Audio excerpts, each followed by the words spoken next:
Oops.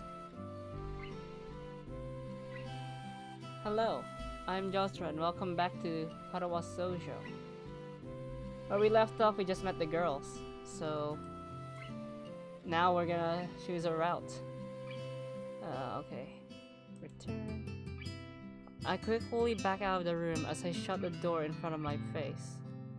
I whisper to myself, what an intriguing person. From inside, I hear a muffled sing-song voice. I heard that... What did she hear? There's going to be cringy voice acting, so prepare for that if you're new here. I jumped at the sudden appearance of Misha, who I had not heard approaching despite the completely empty hallway. However, she has gotten to jumping distance of me without making a sound. Creepy. It briefly reminds me of Kenji's nutty theory about a global feminist conspiracy, but I pushed that thought aside. Shizune, standing slightly behind Misha, looks aloof, as she couldn't have heard the remark that drew Misha's attention, that Misha is visibly excited.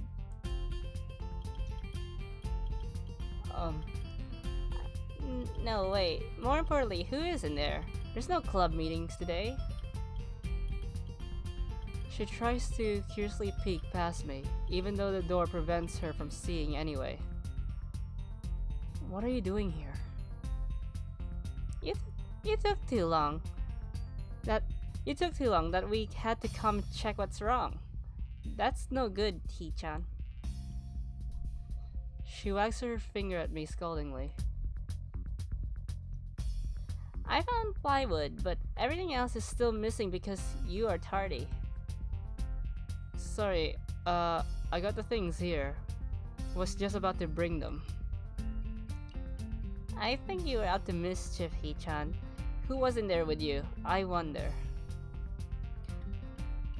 Misha signed something quickly to Shizune, pointing at her own ear a couple of times.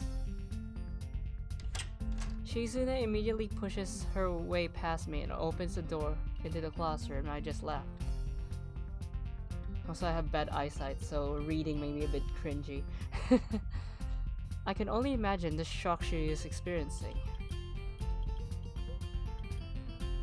With Shizune's diligence and attitude, the insolence of daring to deface school property by sleeping on top of it, it must be too much to bear.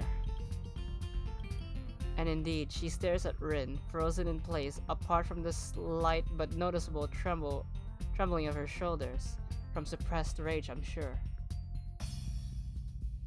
Instead of blowing up, Shizune just takes a few deep breaths, adjusts her glasses, and slams the door shut, turning to sign fiercely at Misha.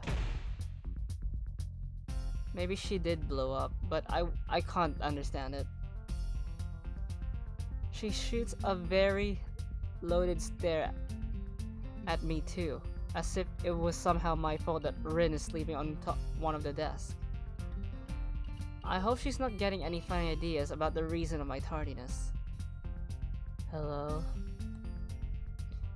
Rin's voice comes from the other side of the door, and it takes a few eye blinks to realize she might have trouble opening it. I open the door to find Rin directly behind it, looking at us with a half-interested, half-sleepy face. Hello?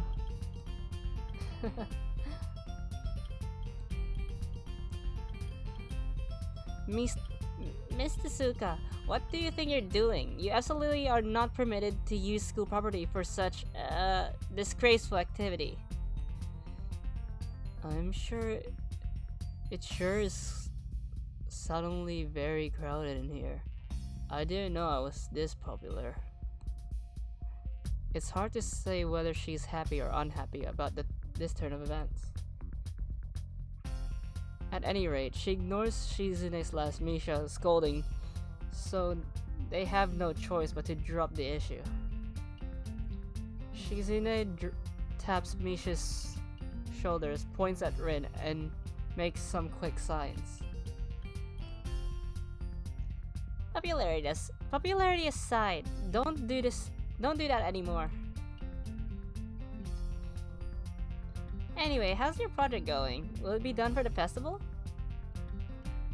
Rin looks at them blankly, apparently at ease under the pressure. Shizune's cold stare is putting on her. I keep wondering about that myself too. And we'll think about it harder. As Misha signs her reply to Shizune, her face turns into an unsatisfied frown. Miss Tezuka, please try to take this seriously. It'll be a disaster if the wall looks like someone threw up their lunch on it. Rin nods assertively. We'll think more seriously.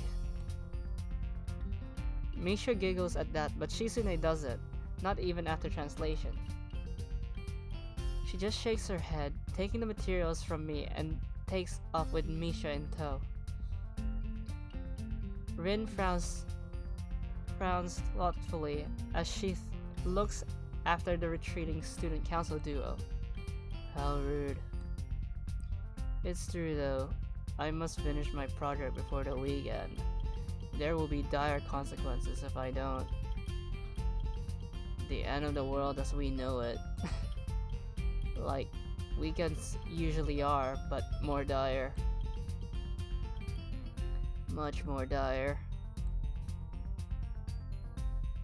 Maybe I'll postpone my nap to unseen future. I'm about to ask what project she has and what are the apocalyptic consequences. What are these apocalyptic consequences? But she walks back into the art room. Since you have nothing to do, would you give me a hand? This paint can't fit into my bag, but I need it.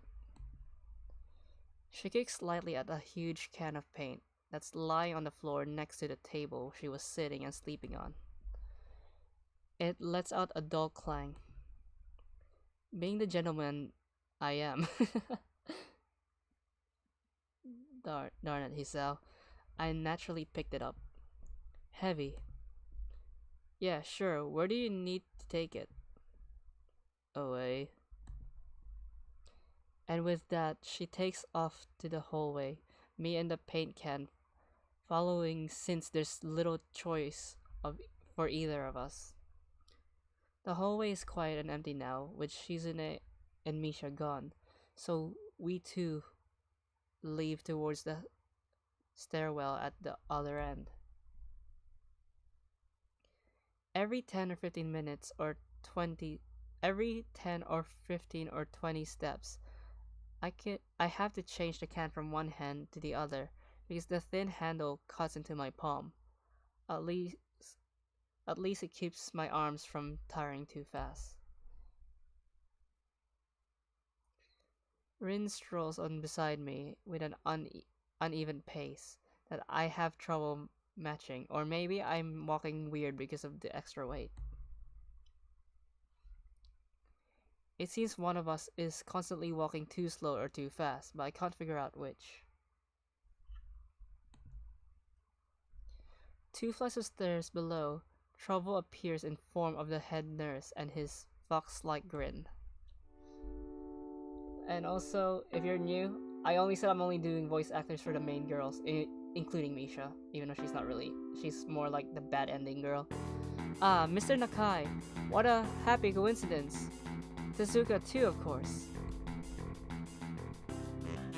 He nods courteously to Rin, who does not acknowledge him back, then turns to me because obviously it's me who he had some business with. There's something I forgot to mention on Monday.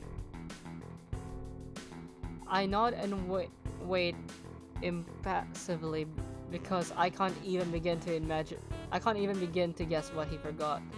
The feeling of the handle delving deeper into my skin doesn't make me feel enthusiastic about this interruption either. It's a it's about your medications. Since you haven't been that long on your current medications, there might be some unexpected side effects, which might require adjusting dosages or even changing to another kind of medicine. So we will do a few tests regularly, but I'd want for you... Oh. Hello, Firewall. I'd want is for you to keep an eye on everything in your condition that feels off, if you get what I mean. Also, I decided, Firewall, I'm doing Lilly's route. Nausea, headache, anything, and come see me if something happens. Alright? Also, I might change Emmy's voice. Because when I speak in my Aussie accent, it just sounds like my regular voice, just without an accent. I wonder if I could combine my lolly voice with an Aussie accent. I'll test it out. I'm doing well. How are you? So how are you? Everything fine? The nurse. I give up and drop the can to the floor before answering him. Apparently, this takes longer than my biceps can handle. I'm about to say something generic as an answer, but then I realize how often I've done that lately. Other people have asked me too, teachers and students here, my parents, visitors, nurses, doctors at the hospital. If you end... No, because that'll be weird, because some of her lines actually starts with ara ara, so it's kinda weird. Everyone seems to be concerned about that. It's natural for a hospital, not so much for a school. Except the school. This is a small school, and both the student base and faculty seem to be very tightly knit. At least, that's the feeling I'm getting. And this is not the kind of school that gets transfer students off too often. The thought sends shivers up my spine, but I give a generic answer anyway. That's great. Also, one other thing. My sources tell me that you've been at neither the school track nor the pool, so I'd like to know if you had taken up exercising as I asked. Of course I haven't, but his way of inquiring gives me the feeling that I should have been running my ass off on the track since the very first day. I'll try my best to cheer you up today. You have people spying on me? Not as such, I just happen to know a few people. But that's not the issue here, so don't try to slip out of it. Well, I was actually just doing some improvised weightlifting as an exercise. I pick up and lift the can up and down a few times like some sad imitation of a bodybuilder. I haven't really yes, I am Australian, but the over-the-top Aussie accent, no one really talks like that unless you're probably from the outback. I've never really tried combining, except for my default accent, I've never really tried combining my Aussie accent with any of my voices. And also, ara ara is kind of quiet, so it's kind of difficult to do the Aussie accent. I could probably do it with the lolly voice because the lolly voice is pretty loud. But we'll see when Emmy comes. Even though it's weighing down on my arms painfully. The stupid grin disappears from his face for a second, then comes back like it was never gone. Tezuka, would you give us a second? The nurse grabs me by the shoulders without waiting for Rin's permission, which she didn't need in the first place, and drags me aside. When I told you to exercise, I wasn't joking. I understand that you are still on your first week and all, but please don't ignore the importance of this. The reason I'm coming down this hard on you is that habits are not easy to form. The more you slip and postpone, the harder it'll be. It's the same with everything like dieting.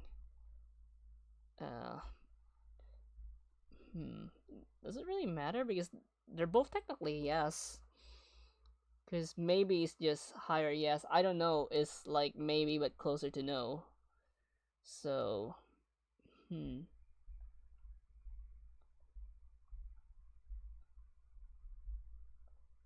Uh, yes, I think?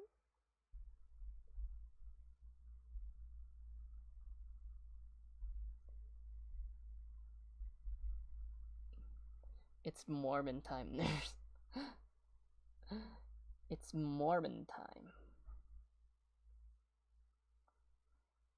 You have to morb. Sus.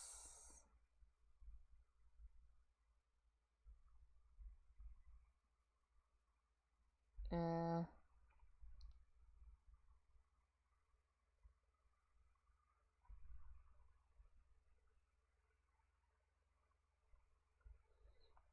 I'll just go yes.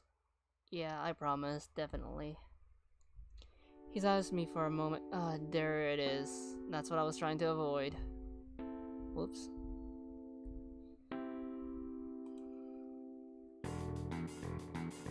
He studies me for a moment and then shrugs, smiling again. Okay, that's more like it. If you go to the school track tomorrow, you'll meet my spy, who probably has no qualms offering consultation to you if you want to jog a bit. Consultation? See you around. He leaves with a wave of his hand and no answer, and I walk to Rin, who has been waiting idly, leaning against the hallway wall, staring at the pale lighting fixtures in the ceiling. Yeah, I'm gonna avoid my touchpad as best as I can. Even when I approach, she doesn't move her eyes off them. Are you getting medications for your heart thingy? Were you listening? It comes out accusatory that I intended, accidentally lashing out on her. But even so, I don't really want to start talking about it. I just met her. I don't know her. It's not her business. The thing about Rin, even the Lilly route, I noticed that she's kind of like high. This is why this is why Hiba really likes her. To Hiba, Rin is best girl. And when we played Katawa Shoujo with just me, Ragnar, and Hiba, Hiba was the one who was doing voice acting for Rin. The nurse seems to be highly ignorant about conventionality too. I know it's confidentiality too. Talking about that kind of thing in public. But it's not Rin's fault, is it? I look up at her, suddenly feeling a bit guilty, but Rin is just staring past my shoulders, quizzically, her head tilted like a bird's. Sigh. Do I actually need to sigh? I don't know why this is so hard for me. It feels like there is some inexplicable lock that prevents me from being more upfront about this. You can do the most. Can No, but she's high. I've never. I mean, I've had Australian friends who's done things that are not exactly legal in all states. But I think the relaxed voice, the bored slash lazy jaws. I almost said lady jaws. Lazy jaws matches her. Emmy's the one who, because Emmy's energetic, and here in Australia we always have a go-to attitude. So that's why I try to capture. Yeah, they're from my heart. Will they make you feel better? No, not really. They just make me a little worse. A little less worse. Rin keeps looking at me for a little longer, and she neither says anything further nor displays any kind of emotion I could disconcern. I'm thankful that she doesn't. I think I'm still not quite used to all this. At the hospital, it was easy, but I still haven't sorted my feelings about having to live a normal life with this disability. We leave the main building, and Rin leads us onwards towards the dorm. We stop at the small patch of greenery in front of the dorm building. The dorm is built on a slightly elevated ground with a wall and a few trees that everyone has to circle around every time they come or go. It's probably the only inconvenient design in the school. The entire wall made of some kind of bricks. Some kind of bricks? I thought there was only like at least 2 types of bricks. As the school itself has been covered with some sort of a painting. Most of it is still mere sketches, quick lines drawn with black and white against the gray plastering that covers almost the entire length of the wall, but some places look a bit more finished. Those are human faces and legs and hands. I can't quite say what the painting as a whole might portray. Stacks of what seems to be paint cans are arranged in piles on the ground beside the wall. See, the left side is hardly off the ground yet. It's because I couldn't get in the mood yesterday, so I gave up and went to meditate instead. Then it was suddenly morning. Sitting here wondering why the wall is made of. I have to work on it, but the guys from the art class are helping with the negative spaces and base surfaces whenever, which is a problem. It's easier to paint big areas if there are a lot of people with hands. The reach is better and faster too.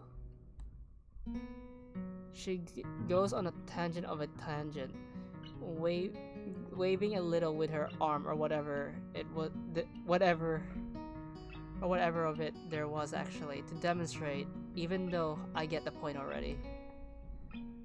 The white cotton of her sleeve flaps around and makes me think it could look sadder than it does. But it makes me feel out of place, like every tangible reminder of the student base's special properties has in the past few days. This girl doesn't notice my dearly feelings, of course, or the fact that she lost me at a while ago already, and just keeps on blathering. So that's why I'm trying to figure out if there is something I need to figure out, and then figure that out before it's too late and all hope is lost. Why would the hope be lost? Because paint has to be painted, then it has to dry, and then it has to be painted over with another kind of paint. It takes time. Wouldn't be like every 5 seconds in Africa we live in a society. Yeah, pretty much. She finally stops, apparently thinking she made some kind of statement that makes sense. Yeah, this is why Hiba really likes Rin, because she's kinda high.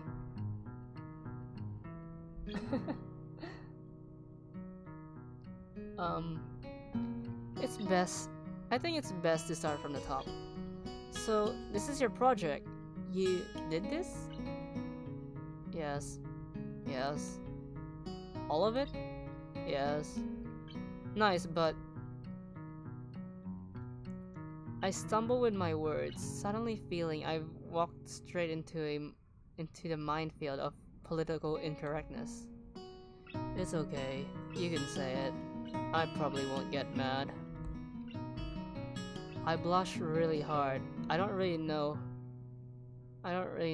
what would be the right thing to say, if any. It feels that I'm way more sensitive than Rin is, though. This is really awkward. Don't you wanna ask? How do you paint without hands? See, I'm an easy person to talk to, right? With my feet. I almost guessed that already, but isn't that hard to do? You're good at guessing. Anyway, I don't think it is, but maybe I'm used to it by now. I can't get my mind around the fact that she could be an artist, but seeing how adept she was using her feet to eat, I figure painting might not be a problem either. Neither of us has anything more to add to the subject. The afternoon light works pretty well. I was afraid it would look too flat, but not like that after all. Hand holding Rin would be awkward the first time around. Wow. I think it's pretty interesting.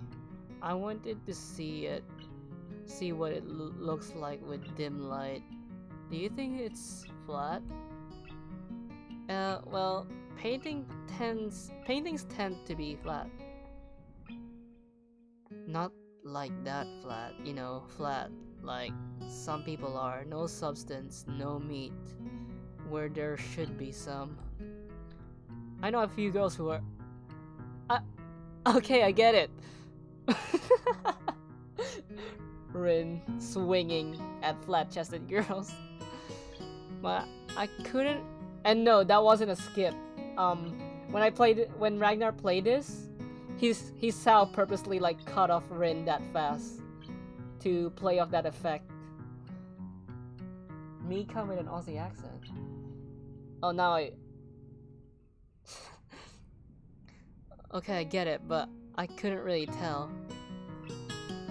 No, this time it was the game's design. Because I saw it with Ragnar. He thought he skipped, so he went back to the history, and then like, oh wait, no, he didn't.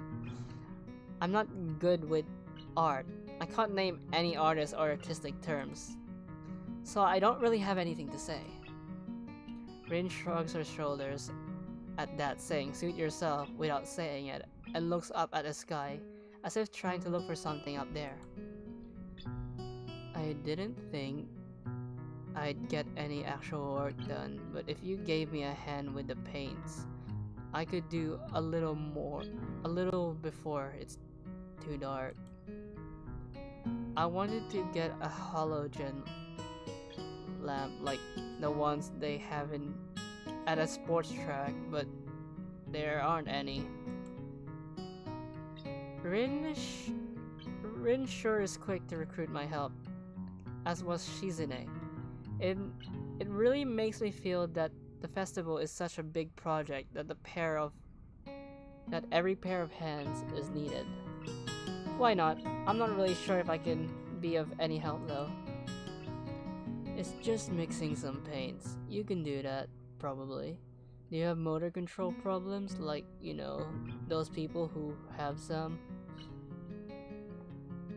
Yeah, I just saw it. They didn't pop up on stream, so when I looked back on chat, I saw it. And sometimes it's the opposite.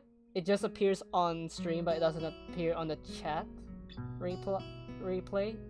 So sometimes I tend to miss stuff. Like the time you were talking about the Redditor thing. Well, that one I briefly missed, but I was too busy infiltrating the Thalmor. Cerebral palsy, maybe? Not that I know of. I get it. Heart thingy has nothing to do with that. She gives me a sly look for no reason. Also, I'm getting a severe weather warning from my computer because of my location. No, it doesn't. And if my mic isn't picking it up, it's actually really windy outside. Like things are being knocked around in my backyard. So I kind of low-key expect the stream to cut off at some point, but hopefully it doesn't. I feel like the Redditor comment was just an instant, and yeah. Let's do that then. I don't really get, like I said, I don't get latency when I'm on the Switch, but I was too busy infiltrating the Thalmor. So she sits on a wooden box and very naturally picks up a wide brush between the toes of her bare right foot. I open a few of the cans and pour some of the contents into shallow bowls for mixing.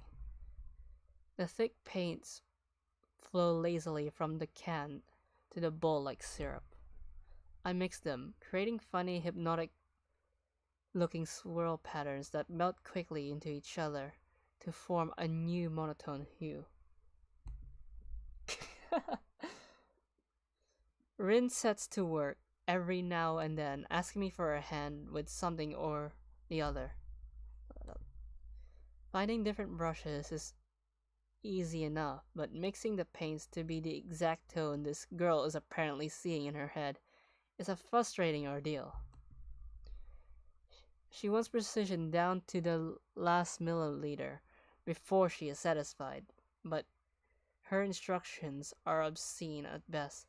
Also, yeah, this is kind of a spoiler. In Lily's route, when you go grocery shopping with Lily, Rin just wanders off in the streets and she forgets why she was walking in the first place, like why she was there.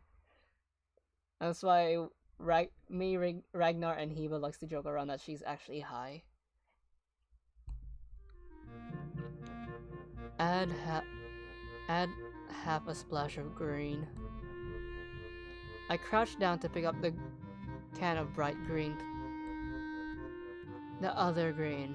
This green. I carefully pour some of the other green paint into the mixing bowl. No, that's almost a whole splash. More white. Is green a good color to add? No idea, you're the artist here. A hint of a smile appears in the corner of her mouth. Do you like an opinion? No, I just have no idea. It's okay, because I got an idea. Add more white.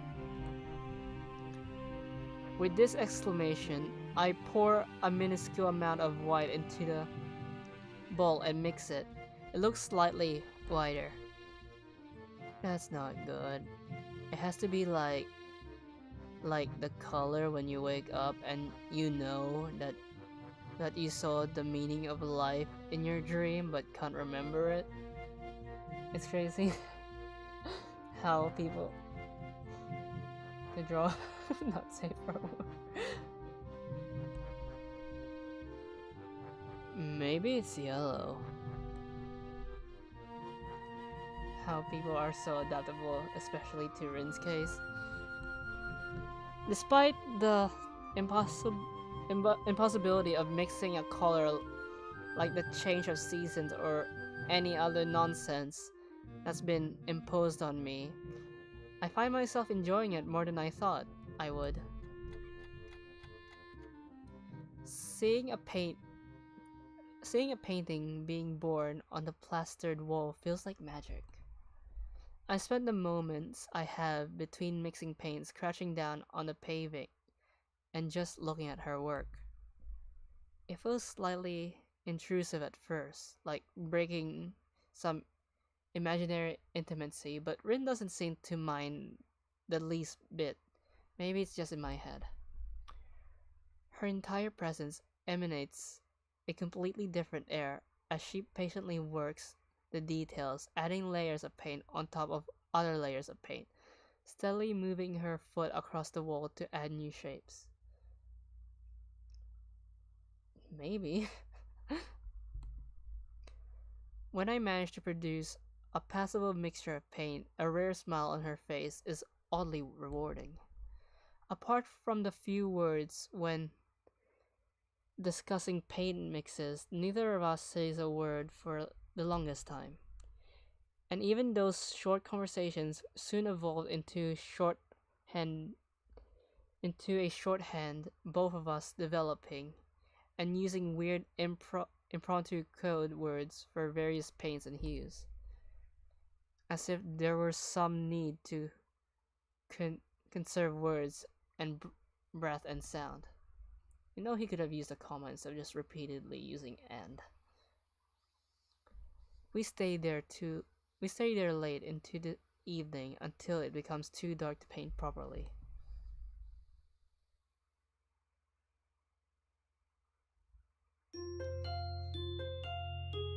Katawa Shoujo. Also, if you're interested in this game's actually free. So, the sound of an alarm pulls me out of my fitful slumber and into the unpleasant state of wakefulness. I linger under the blanket for a few minutes, gathering energy to rise up while making excuses as why I already haven't. This is just Act 1. The other acts start when you choose a girl. Honestly, I don't mind staying here for all day. School is surprisingly exhausting after a long pause, and the culture shock still has not faded, I think. Still, despite getting an impression that skipping class is easy here, I don't think they are going to let me get away that easily. And the nurse is bound to keep breathing down my neck and talk of exercise as well. Oh no, there's going to be a boss scene with Kenji in this day. So eventually, I do rise up, swallowing the morning medications, and put on my old soccer clothing.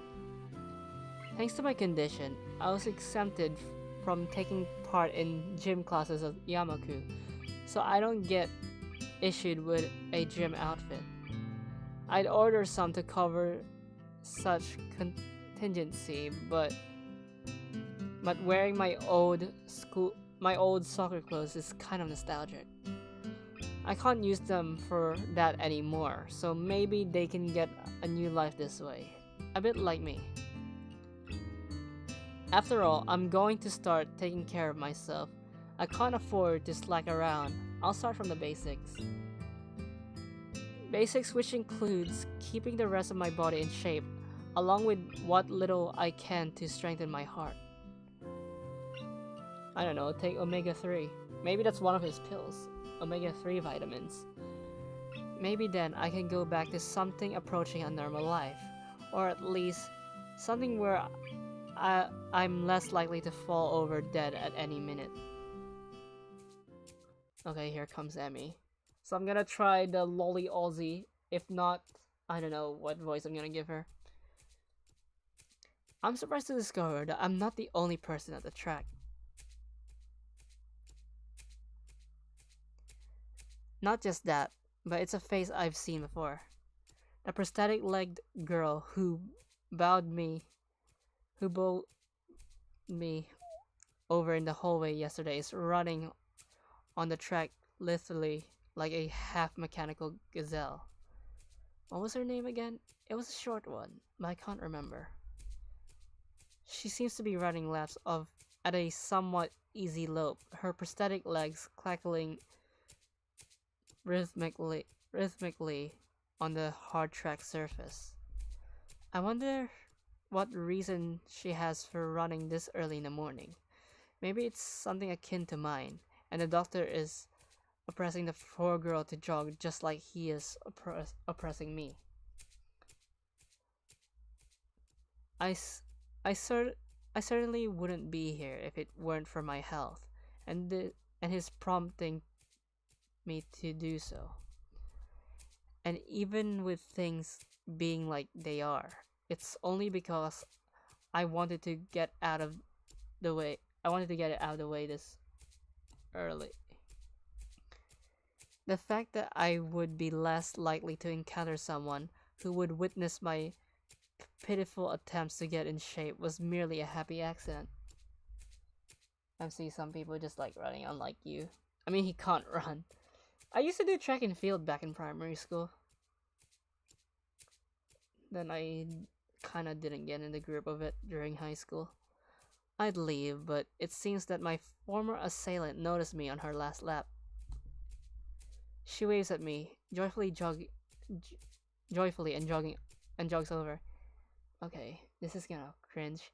Get Good morning, Good morning. Your name is Hisel, right? She grins. She grins slightly pleased that she'd remembered my name. You may not remember me. Emmy, I knocked you over in the hole yesterday. How could I forget such a blunt introduction? Emmy has this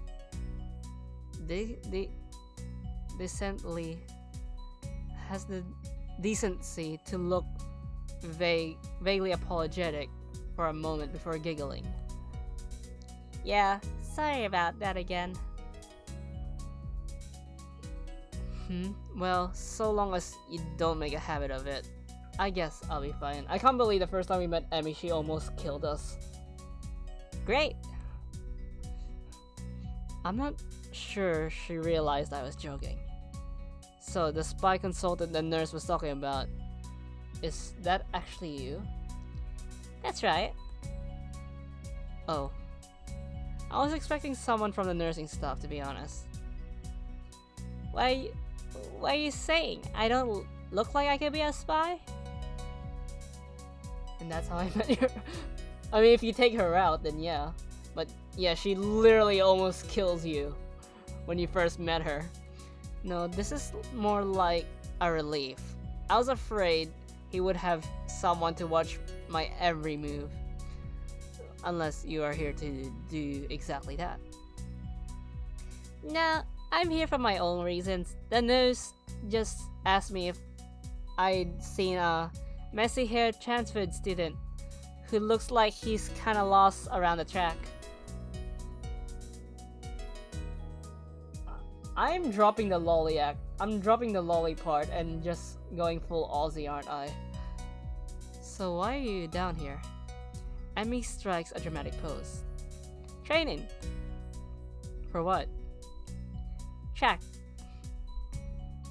Ah, I see. You're on the track team then. Emmy nods enthusiastically. Yep, I'm one of the better runners too.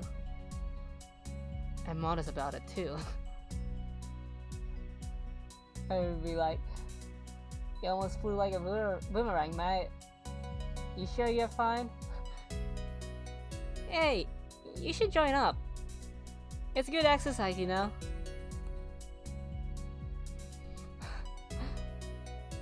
I think that much activity is probably out of the question for me. Nah, I'm not sure that I really like running all that much. Plus, I'm just not into organized sports, you know. It's true, I never even really got that much into soccer. I mean, I'd run around with my friends and all, but that was really the only reason I ever played. It wasn't for the glory to be found on the field, that's for sure. Emmy seems to understand my meaning. I see. Not into that whole organization thing. I like But you're here. I guess we're going on a run together, huh? What? Sure, yes. I'm not sure if I sound like Mikon, I just sound Aussie. Emmy seems pleased. Are you gonna warm up? Real men don't warm up. Oh boy. Oh no. You always should warm up, bad Hisao. She scolds me enthusiastically, but then smiles and leans closer. I hate warming up too. She laughs suddenly. Heck, I don't even have to stretch my legs. As if to confirm her statement, she bounces up and down a couple of times, giving a passing impression of standing on a pair of strings. Her leg blades seem to be quite elastic. Let's go!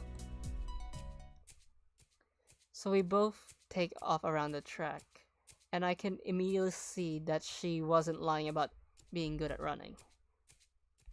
Emily, you still have thighs. Emmy moves fluidly, throwing herself into the run with a sort of wild abandon. I find myself concentrating more on running properly. Hand spread, right? And something about on the hitting on the balls of your feet rather than the heel. I try to match the stride to Emmy's, but it's pretty difficult. Apparently, I'm not very good at it. Maybe Emmy can help me with that sometime. I'm really not feeling up to more than a couple of laps today and slow to a walk pretty quickly.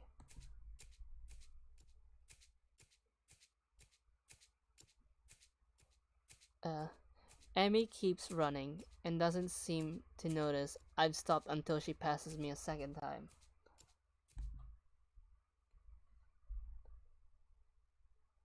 She quickly skids to a halt, breathing steadily in contrast to my own somewhat gasping demeanor. Finished already? I hung my head futilely. Yeah. I'm not in very good shape right now. Emmy nods and then grins at me again. She seems to do a lot of smiling. Well, the important thing is you started, right? Next time, you have to try to hold out longer, and then longer, and longer, and eventually you'll be great. I'll keep that in mind.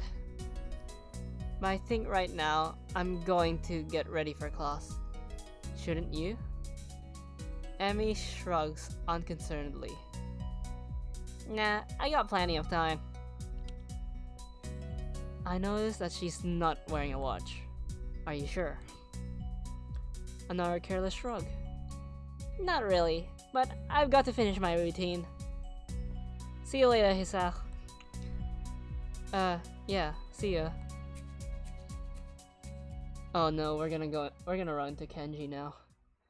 I'm not sure whether this morning's experiment was a success or failure, but I'll admit that I do feel slightly good about getting out there this morning. And like Emmy said, I just need to keep at it in order to get better, right? Practice makes perfect, or something like that. It's nice at least to feel like I've taken some semblance of control over my own health. It's Reddit time. I'll have to try to keep this up.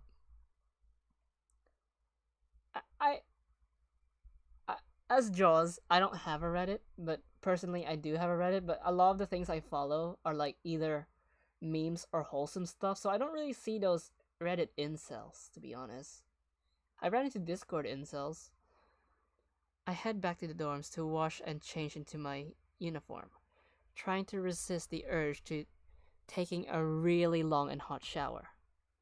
I'm tired from all the running, so I just want to unwind, but I don't want to break my slowly building routine of getting to school before the morning rush.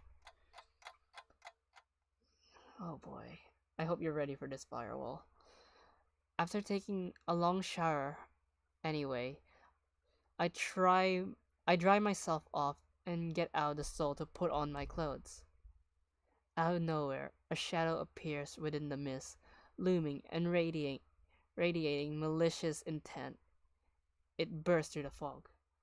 You don't have to look too far to find them. You just need to look for the right type of subreddit. Sup? What are you doing here? What the hell? You really scared me. What's your problem? I should be asking you that. I've been looking for you all over the place, man. What do you mean all over the place? I want to ask if he's been looking for me like that, stark naked, but I hold my tongue back. I finally realize I'm still naked too, and I quickly hold up my shirt in front of me, but Kenji doesn't seem to notice a thing. It's disabled, that's why there's a leaf. Also, yeah, even if I turn it on, it's still gonna show the leaf because Kenji is the comic relief character who people would actually beat up IRL. His glasses are fogged up, but then he doesn't. Why doesn't he wipe them off? Is his vision so bad? It's like perpetually seeing through fog? You know, your room and... yeah, that's it. Hey, I mean, I still had to get up though. Whatever, it's not important. Can I borrow some money? He puts on an innocent face and looks away, trying very hard to look very casual. It doesn't work. He's as transparent as his window pane-sized glasses. Have the chance of what to skip? I don't know.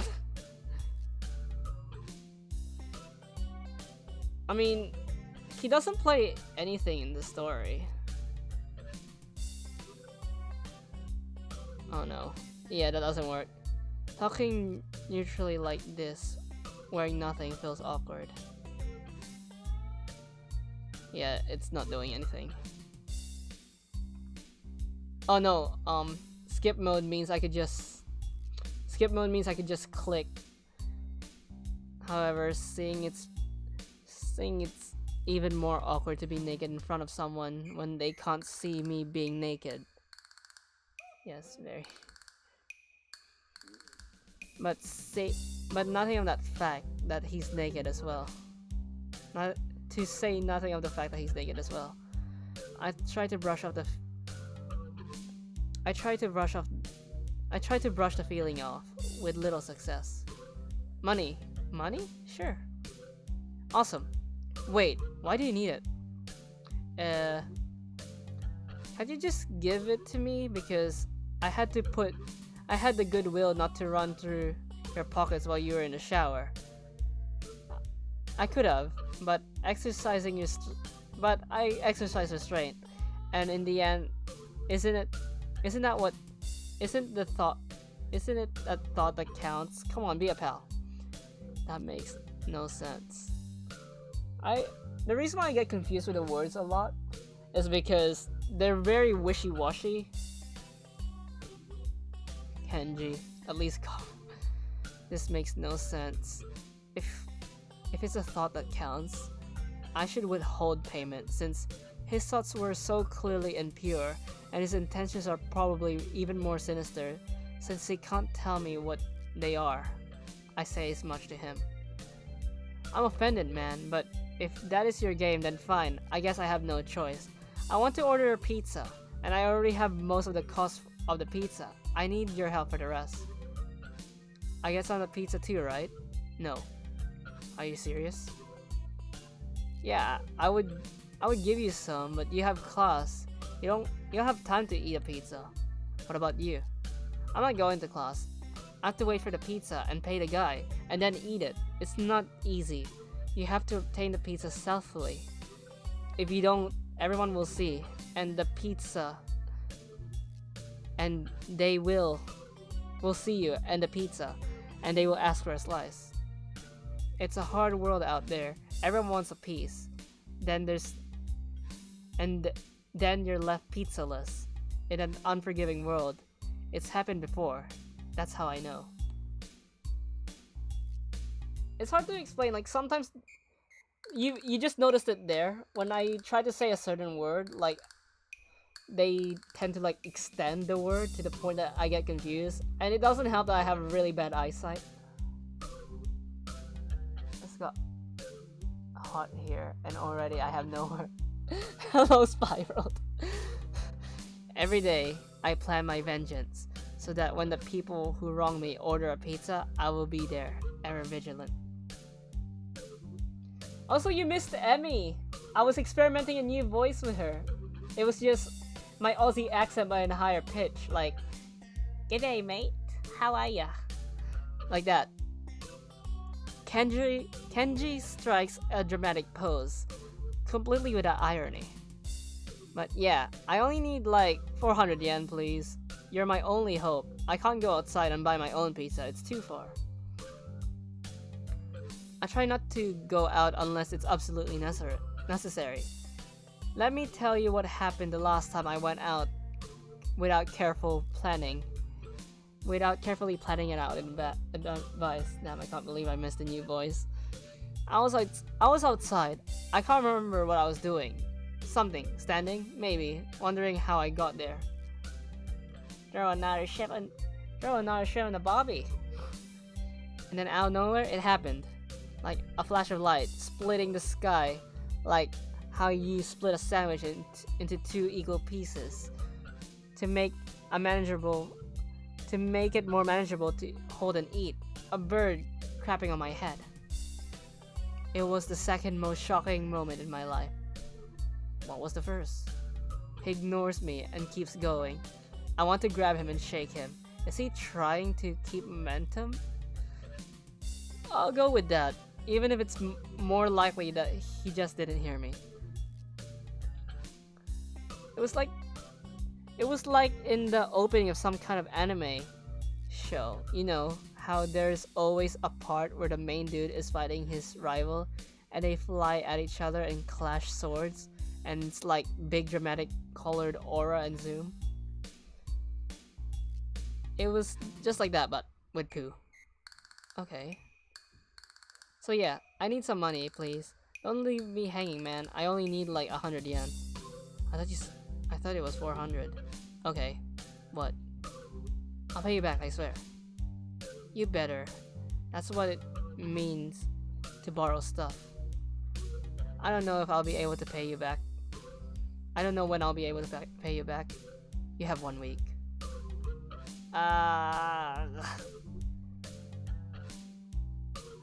Imagine if this is... Kenji winches and makes a noise like a dying cow. A particular disturbing fact given that his baton is conducting freely. You're not supposed to be so tight-ass about money between brothers in arms, man. Men have it bad as it is. Did you know that male porn stars only make about half as what female porn stars make? That doesn't mean anything unless you're a porn star. So maybe I am a porn star on the side, struggling to make ends meet as I fight the feminist agenda. And you can't even spot me. You can't even spot me your crumbs, you bastard. Nobody understands. Nobody. Wouldn't feminists be against pornography in the first place?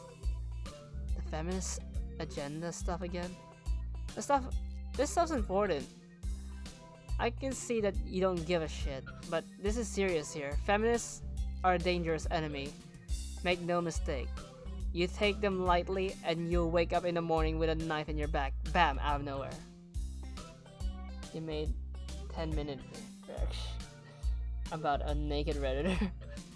How do you wake up in the morning if someone stabs you in your sleep? Women are terrible at stabbing things. I'm gonna stab your neck.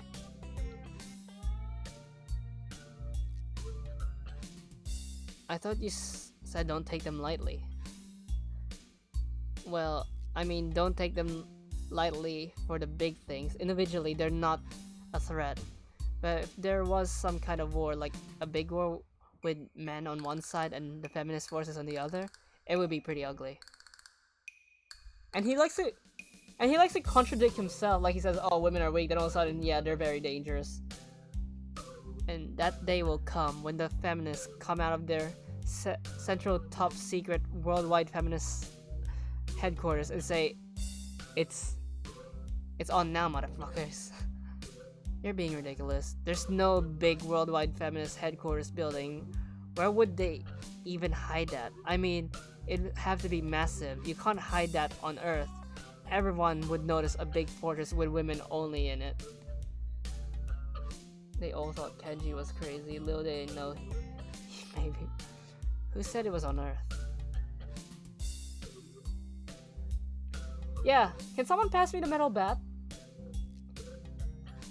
I turn away from Kenji and start practicing frowning faces in a mirror so that I can figure out what kind of frown will best express my emotions.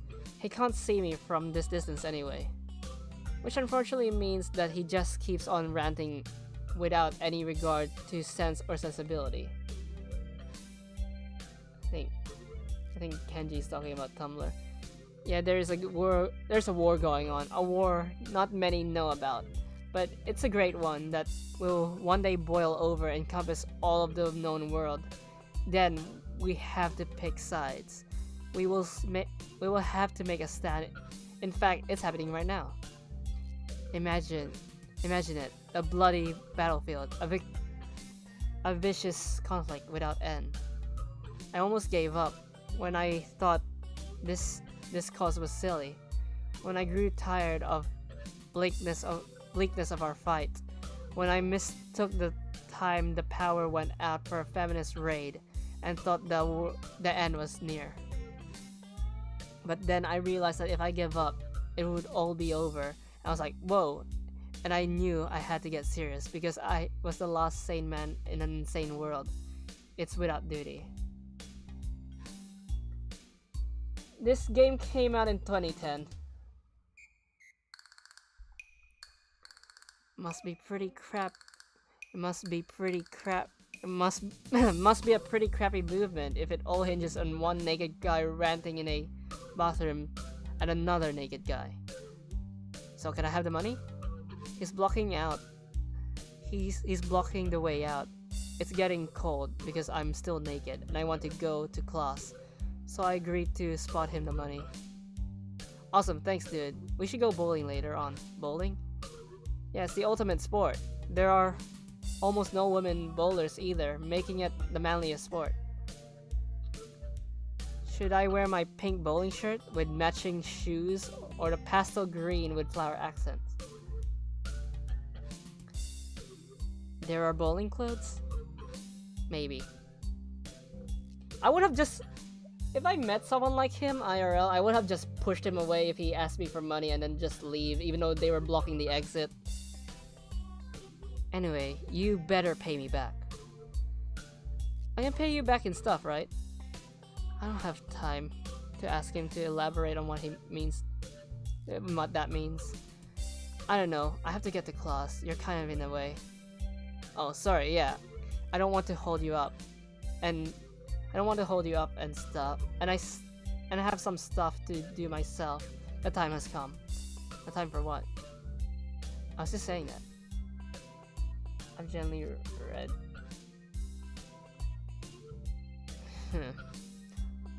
Read it. Okay, now the time has really come. For what? I have to use the bathroom. Get out. Get out of it. I was just going to. And what does that mean? It's a big bathroom. So I have to be alone or I can't go. The pressure. Okay, if someone else... Okay, what if someone else comes in? I'll think of something. I give him my practice frown and it looked kinda silly reflected on his glasses. He either doesn't notice or doesn't see. Anyways, so I get dressed and run back to my room, feeling as though an eternity has passed since I woke up. I'll admit, I may sound like this when I talk to my IRL. Are you a Kenji? That is time I will never get back. I'll get him for this somehow. But right now, I have to get to class. I'm the first person in class today, although I think I'm a little too early. Then again, sitting alone for 20 minutes sure beats having to suffer the time with Kenji. The combination of fatigue, frustration, and boredom starts making me feel very tired. I blacked out for a second, waking up when my head hits the surface of my desk. I know that feeling. Are you a Kenji? Jostra 2022. I black out for a second, waking up with... Oh wait, I already read that. Rubbing my forehead, I realized this is as good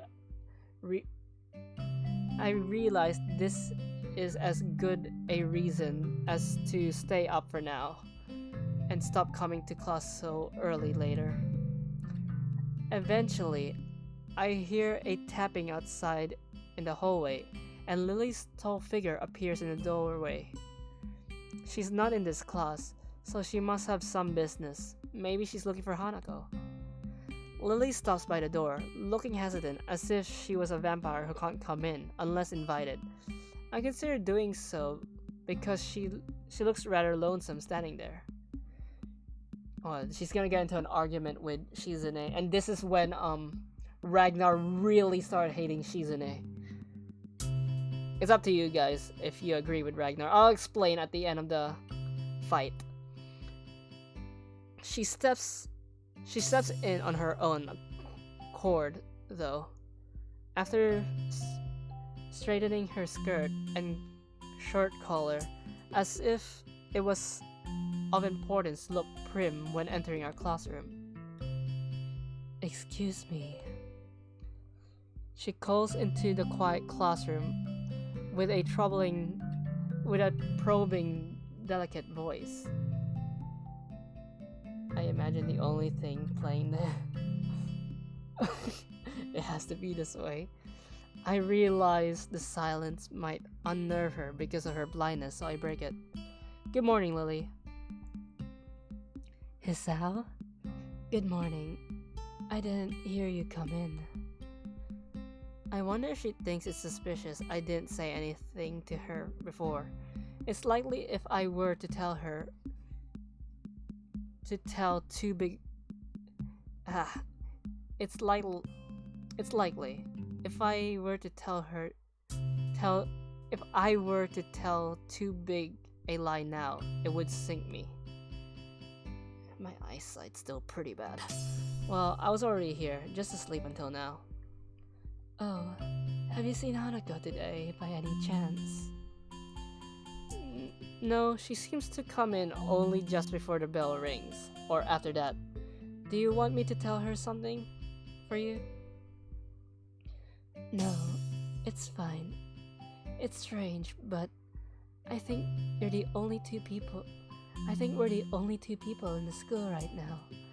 I didn't hear anyone else on my way here. I shouldn't have gotten up so early today, I guess. You're chastising yourself for doing something that other people should. Punctuality is a good thing. I think so, anyway. It's a very busy morning today. The festival is coming up soon, and today is the deadline for event registration, budget reports, and any other official paperwork. It could be that everyone is trying to complete the necessary forms at the last minute. Maybe this is why it's so early today. Hi! Misha pops into the room with Shizune as if on cue, shouting with a loudness that makes Lily visibly flinch. Yeah. Also, hello. Hi, Hee-chan. Hi. Look, it's a class representative. Hello. Lily smiles, probably as amused by Misha or Shizune's use of the word look. Good morning. Of course, you're not a representative of this class, right? I am not. Lily seems a little more guarded in her answers to Shizune than she was with me the other day. I guess they really don't get along at all. I know why, but they'll explain later Then I realized that Lily might not actually know Shizune is present, and she's trying to detect whether or not she is, to know who she is talking to. For all she knows, she's talking to Misha, but knowing that she and Shizune are practically inseparable, she might expect Shizune being the one that actually talks. Damn, how complicated. I decided to help Lily out, for my own peace of mind more than anything else. You're here early, Shizune. You were here even earlier than us.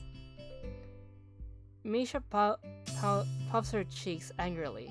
Why is she getting angry? Does she feel emotions on Shizune's behalf too? It's not that weird though, that Shizune didn't like my little comment. It's true, I was here earlier than them. So me saying something like that could definitely be misinterpreted as anything. Especially to Shizune, who doesn't have the benefit of hearing tone to gauge intent. Before I could start weighing whether or not I should apologize, Shizune has already moved on. Class rep, it's a good thing you're here. We need to talk. The festival is coming up in 3 days, right? Every other class has already handed in their project budget reports for their events, even the first years except you. And this is why Ragnar got mad. Shizune is pushy, and Lilly's class is full of blind students or bad eyesighted students, and that could be the reason why they haven't submitted their budgets yet. And Shizune doesn't understand it. Like, oh, they're so what? So what if you're blind? Just submit it. She doesn't know that it's hard for a blind person to do that. Wahahaha. There is some time to hand it in, isn't there? Today. The deadline is today. You're certainly taking your time, aren't you? If I had it my way, I would have done all the necessary paperwork days ago. But someone had to say deadline, please extend it. Yes, that was me. Planning something on this scale is not a small task, and a week is too small a time frame to expect a whole class to work out such a complex issue completely. Do you want to know what's harder than distributing funds for one's class event, handling the same matter for every class in the school, and then some? That the one who does that is me. Cause there's also a subreddit for Katawa Shoujo, and even before Reddit was a thing, people actually said online that they didn't like Shizune's arc. If you follow her route, it feels very vanilla, and it feels like it didn't really progress as a character. And the bad ending is just you cheating on her with Misha. Misha puts her hands on her lips and stands up straight.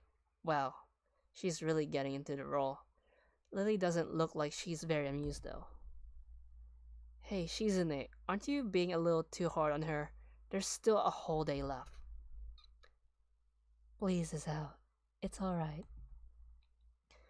Lilly seems happy I'm taking her side, but a bit conflicted that I might not think she can take care of herself. If this is about the budget, then I'm disappointed you think I have forgotten about it. I understand how important it is. Then, can I have it, please? Shizune, she might not have it on her at this exact second. It's not here right now. I asked 2 students to take care of it for me. Students from my class. She emphasizes the last sentence, much to my surprise. She knows about Shizune and Misha's efforts to rope me into the student council. She knows about Shizune and Misha's efforts to rope me into the student council. I didn't notice that question mark. That was my bad. Then again, I don't think I could have pronounced that. I guess word must have gotten around, so now she's using me as ammo against Shizune. This just gets better and better. It was your responsibility. The budget report isn't something you should just delegate away. As class rep, it's your job to be top of things.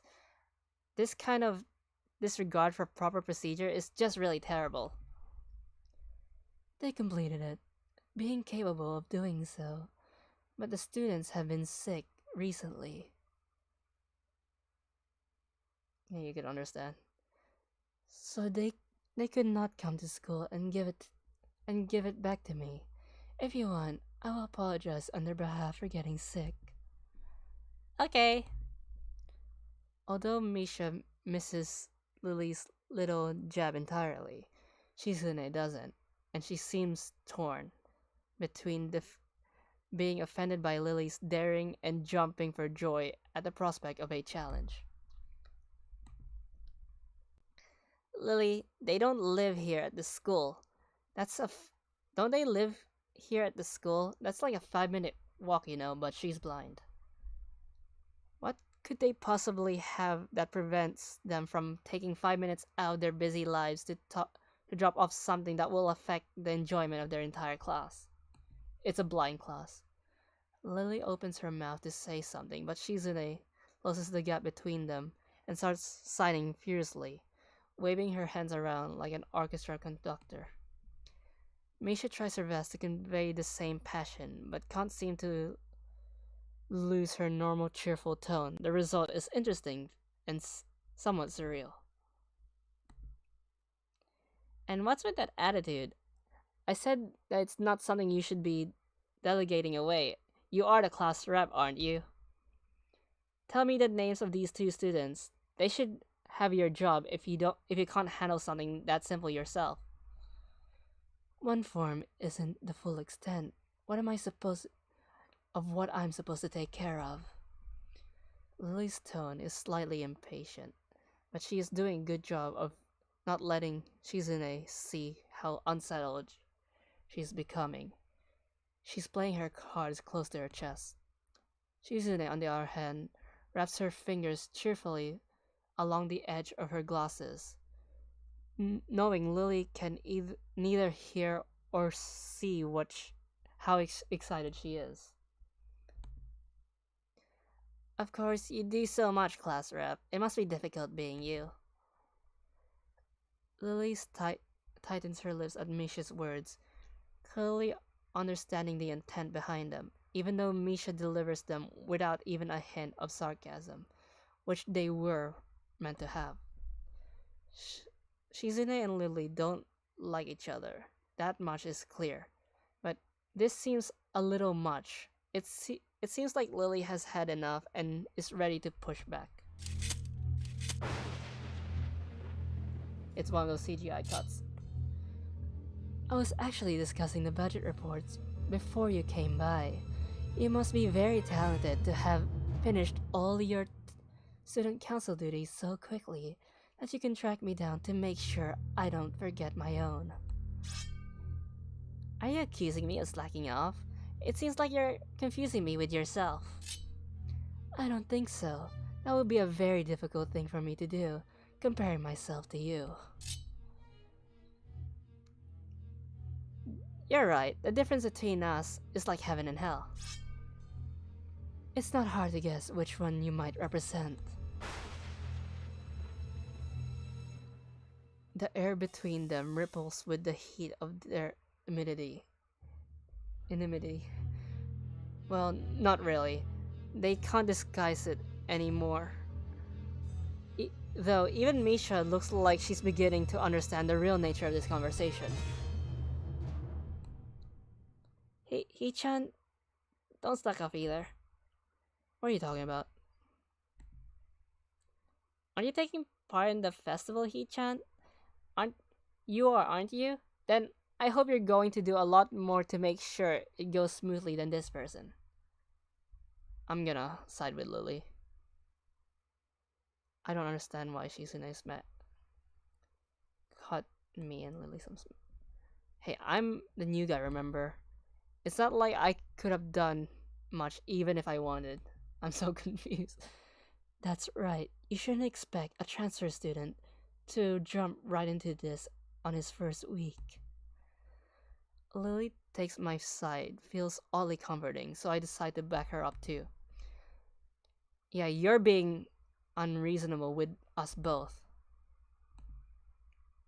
Excuses, excuses. Miss Class Rep has plenty of time to deal with her report. And we repeatedly offered you a position to help with this student council work, but you refused to commit yourself to making the festival a success. It's just one festival, and Yamaku has held this festival for years. Why is she panicking? But as I said back then, I'm not sure if I don't have time. I don't have time for this right now. No matter what I do, it will mean being drawn into a confrontation with Shizune, and that is what she wants. Whatever, forget it. I turned my back at them. Lily, class is going to be starting soon, so we can talk more later. I'll tell Hanako you're looking for her. I can feel Shizune freezing. Maybe this is the first time she has ever been ignored in such a blunt manner. Thank you, Isao. I'll leave now then. She gives me the sweetest smile I've seen all week and turns my heels to make her exit. As soon as Lily walks out the door, I suddenly start feeling reluctant about turning to face Shizune. I can feel her eyes burning into my back, and I can't bring myself to look at her. She must be furious. I keep expecting Misha to say something to elevate the tension. But it really is wanting too much. In the end, I go back to my seat and listen to the sound of Shizune's footsteps as she marches out of the room. She doesn't return until a few minutes before class. Hanako doesn't come to the morning class at all, leaving her seat looking empty and lonely in the back of the classroom. Well, that went well. I have to tell her that Lily was looking for her if I see her later. After the pages of this morning, class is pretty boring in comparison. I turn to the pages of my textbook lazily. I have a bit of catching up to do, despite trying to keep up with my studies at the hospital, but I'm not feeling that enthusiastic about it. I should turn on the music a bit. Wait.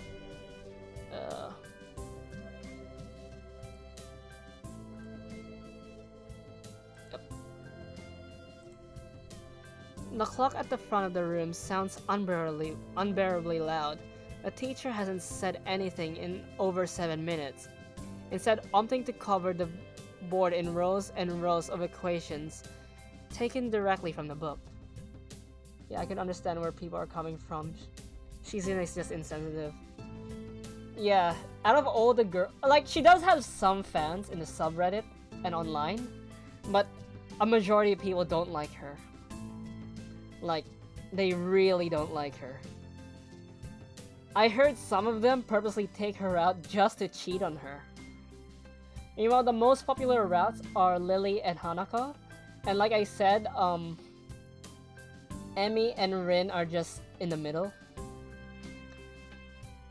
The rhythmic clashing of chalk on blackboards seems to synchronize perfectly with the ticking of the clock.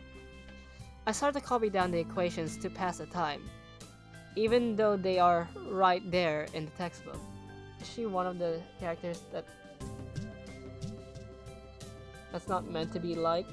Which seems odd in a... Like I said, I don't know what... Like I said, each character was written by their own writer. So there was a different writer in charge of Lily, a different writer in charge of Hanako, a different writer in charge of Emi, a different writer in charge of Rin, a different writer in charge of Shizune. I don't know about Misha because Misha is just an extension of Shizune's route.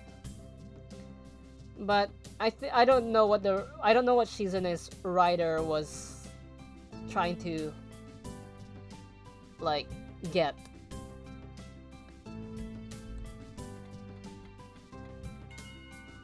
But sometimes the writers do like interact with each other when their characters interact.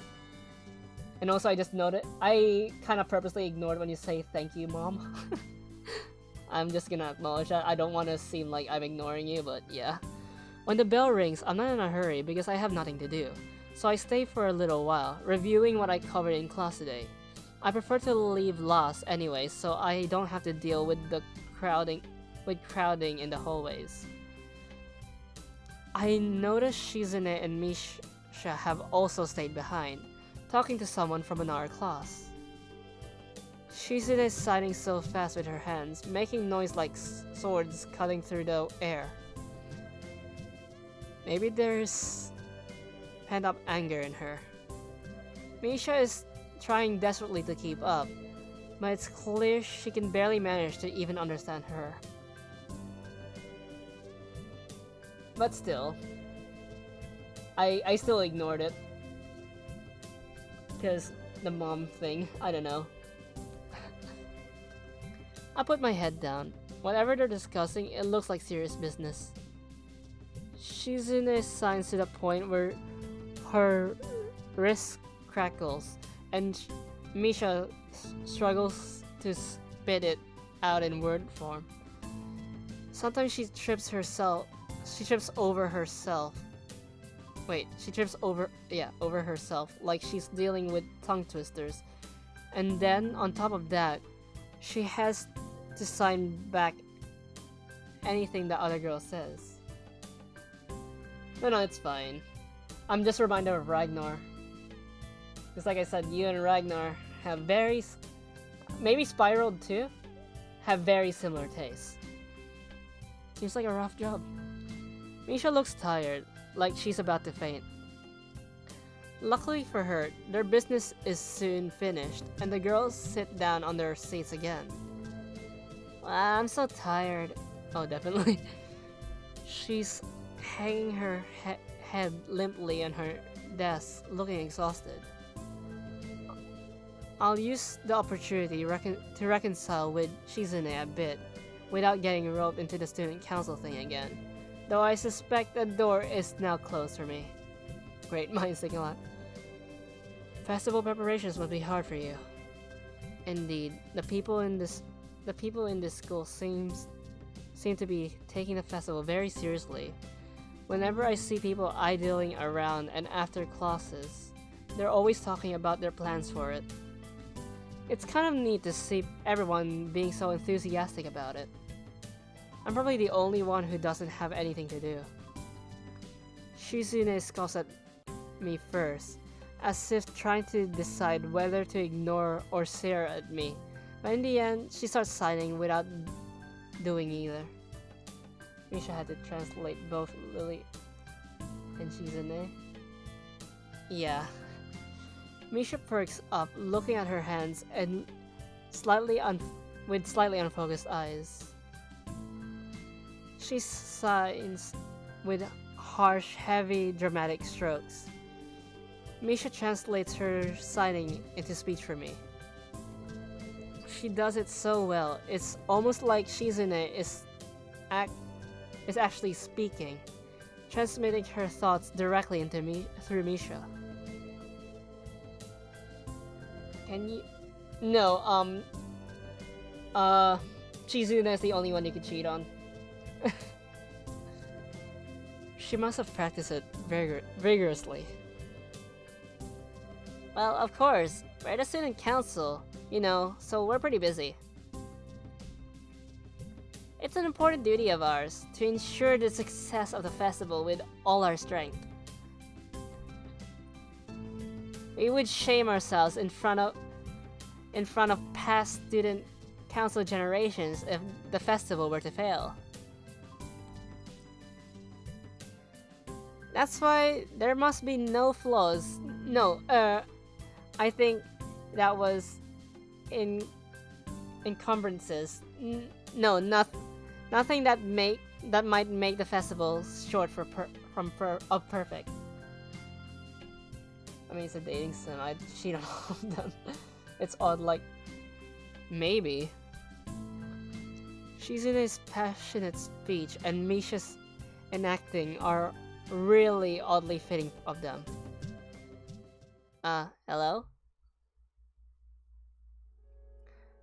I look over my shoulder and see Hanako peering timidly into the classroom, most of her body hidden behind the door. Hey, playing delinquent again? And here's another one that here's another reason why Ragnar hated Shizune because of Hanako. It's clear that Hanako's true disability is social anxiety, and Shizune doesn't understand it. Hanako blushes hard at Misha's straightforward jab, even if it was only Jess.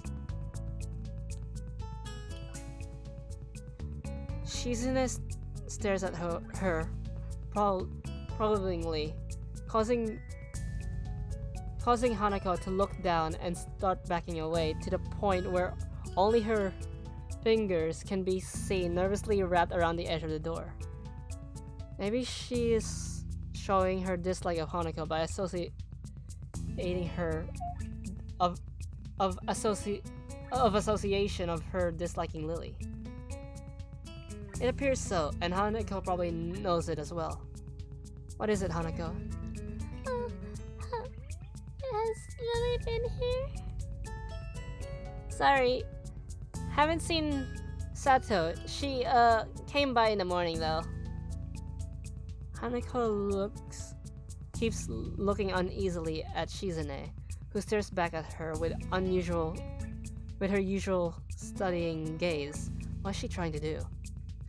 Of course, Shizune isn't going to look away, and she is intimidating enough as it is, so I can only imagine how terrified Hanako would be.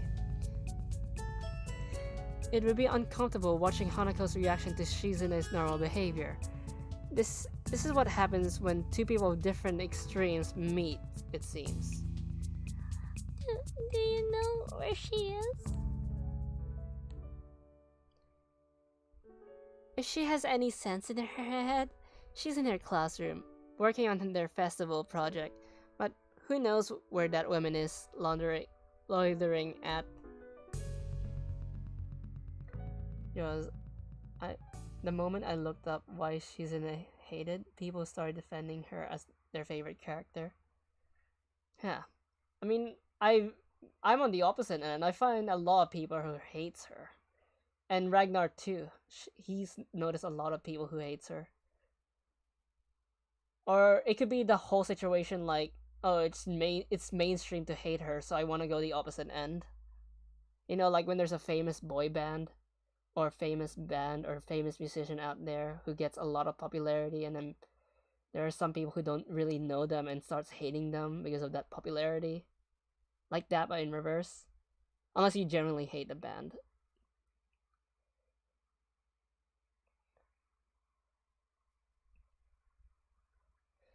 Also, yeah, it may seem like she hates Hanako, but apparently it's been revealed that she wants to understand Hanako more.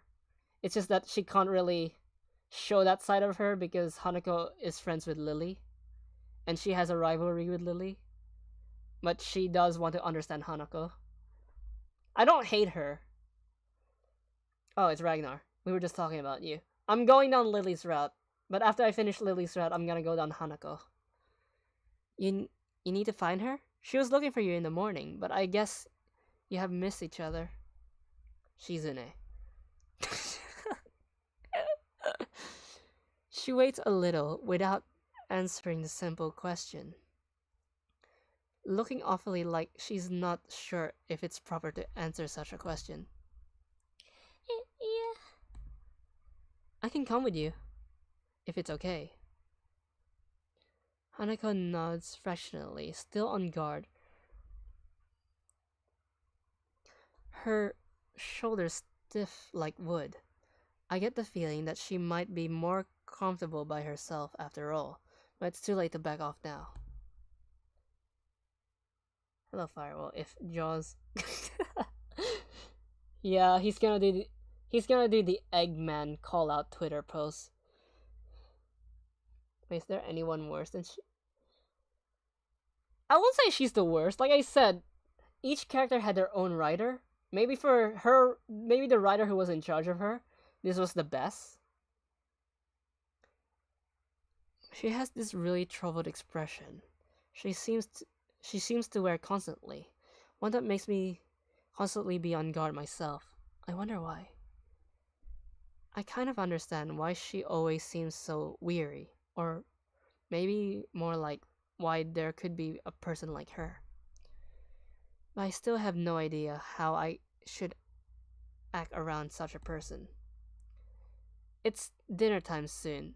Were you planning to eat with Lily? She nods slightly.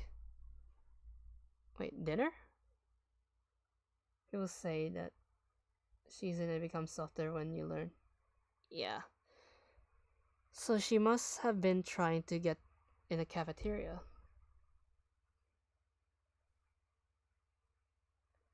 It's on the Well, there's something of a dinner crowd, just like the cafeteria is crowded during lunch. It's not a it's not as bad because dinner is longer than lunch hour, but I can understand why Hanako could be discouraged from going in. I pick up my bag and we take our leave. Hanako skips a little to meet my initial pace, so I slow down to match her speed. It doesn't take long for us to be walking at a comfortable pace down the hallway. It it almost feels like we're going for a stroll together, something that I can't say I've really done before with a girl. Hanako doesn't seem to be thinking the same thing though. Even though we are walking at the same pace, she never comes within arm's reach of me.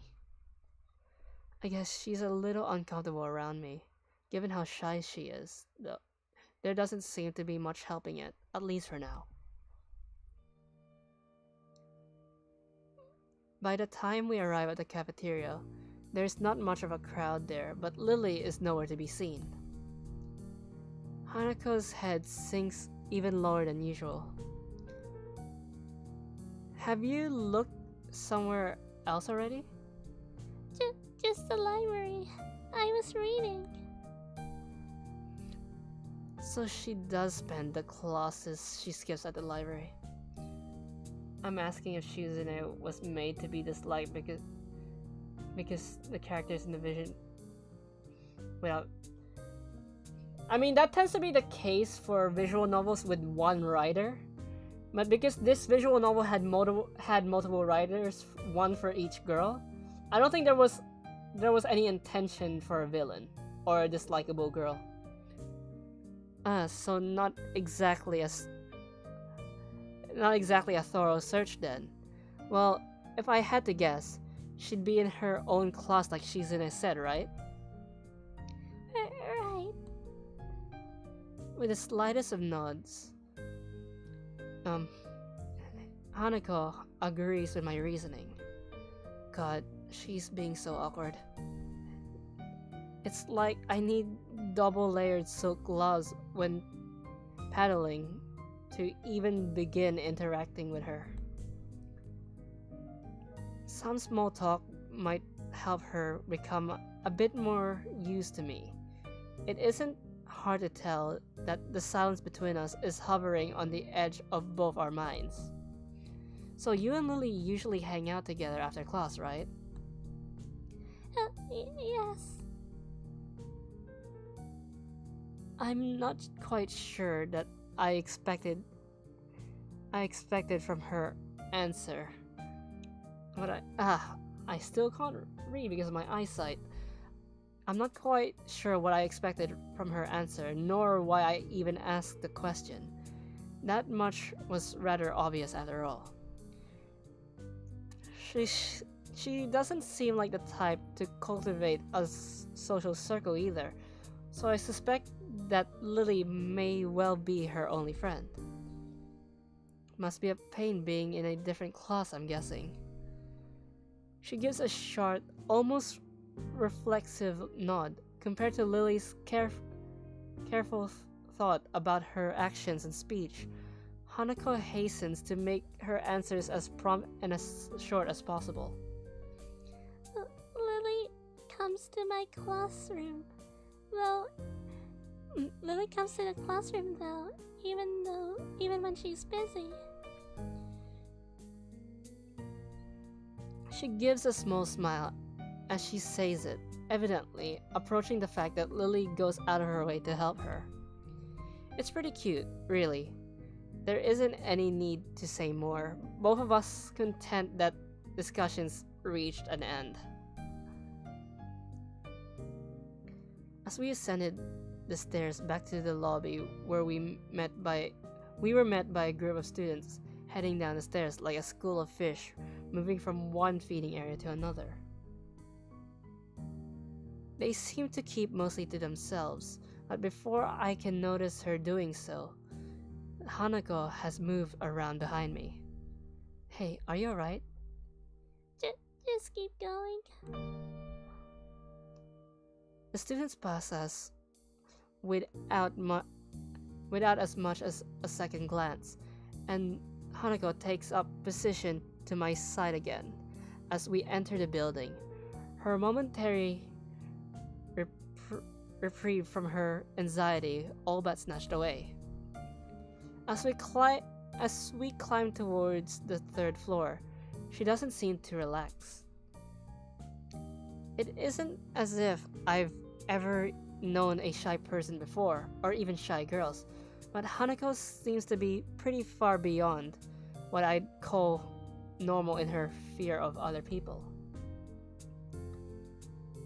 If it weren't for Lilly acting as a mediator, I doubt Hanako would have even been able to walk beside me like this. She seems to completely shut down in the presence of others. The rest of the walk up to Lily's classroom continues in strained silence, but I rode her inability to socialize at all. After we make our way up the stairs, the noise coming from Lily's classroom is audible from the halfway down the hallway. I wasn't expecting such a din at all. Well, I guess we found her. That wasn't hard. Did Hanako come here first, then come to me for backup, I wonder? Well, if that's true, then at least she's starting to trust me a little. That can only be a good thing. I'm ready. Eventually, the two of us reached the door to Class 3-2, with Hanako less than subtly positioned behind me. I opened the door. Inside is a hive of activity. Seemingly every student in the class talking at once as they work hurriedly in their separate tasks. Going by paint cans, decorations, and banners being made, it must be for the upcoming school festival. What makes you think that, Hisao? I guess my first priority should be finding Lilly. There. Finding her among the din is surprisingly easy, not the least because of her looks. With a couple of students gathered around her as she stands at the front of the class, she seems to be in charge of preparations, or at least busy organizing them. Carefully negotiating a path through the various students, I hunched over the floor for lack of desk space. I raised a hand entirely out of habit as we finally reached Lilly. We should be looking after Shizune, I think. Hey, Lilly. She perks up her head as she breaks off talking to a noticeable small girl who must be her classmate, trying to listen as best she can. Sorry, who?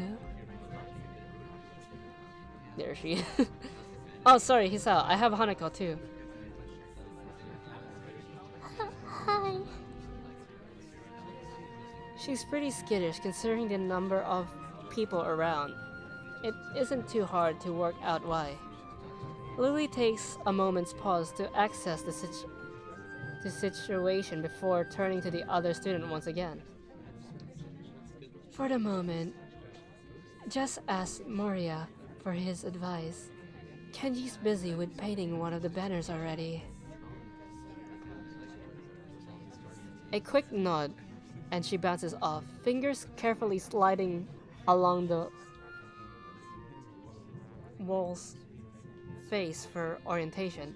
I feel like if I was in Yamaku in real life, I'll be in Lily's class. Wait, Kenji? That Kenji? I quickly turn around, leaning to the side to see past Hanako. Sure enough, in the corner of the room, Kenji hunched over a sheet of cloth as he paints it. His eyes remain only inches from the brush, reminding me of how close he had to be to make sure to make out my face when I met him. Sorry about that. Our class doesn't have many students, with even partial eyesight, so they're in high demand. That's right. Class 3-2 was specifically for students with poor vision. Preparing for the festival must be pretty arduous. I can't read that. Arduous for them. Need a hand? I could give you help if you need some. Maybe Hanako too. Mom. A chance to set her mind on something would do her good, but I doubt she has the courage to ask outright. She quickly nods in affirmation afterwards, so I'm confident I made the right move. Lily gives a noticeable sigh of relief. Ah, that's good. This might actually get finished before everyone goes off to dinner now. Would you be able to help the person painting the main banner? It's a big task for him. It's a big task for him to do, but nobody else can help. Kenji? Sure. She seems surprised that I know him. I can't really blame her. I take it you've met. Our rooms on the dorm are right next to each other. Hard to miss each other, really. Well, it's good to see you're making friends so fast. Friend? I wonder if that's the right word to use for him. Why ask Lily? Let Hanako deal with the redditor. Lily, knowing Lily, she probably knows that Kenji doesn't like women. Because Lily has the mom vibe, and moms tend to know what's best and what their children tends to not like and like. Hanako's silence during the proceedings reminds me of the reason I put her up to helping in the first place. Well, I'll go help him then. He knows what he needs to do, right? That's right. Just ask if you have any problems. Chorusing in assent, Hanako and I began another trek across the classroom.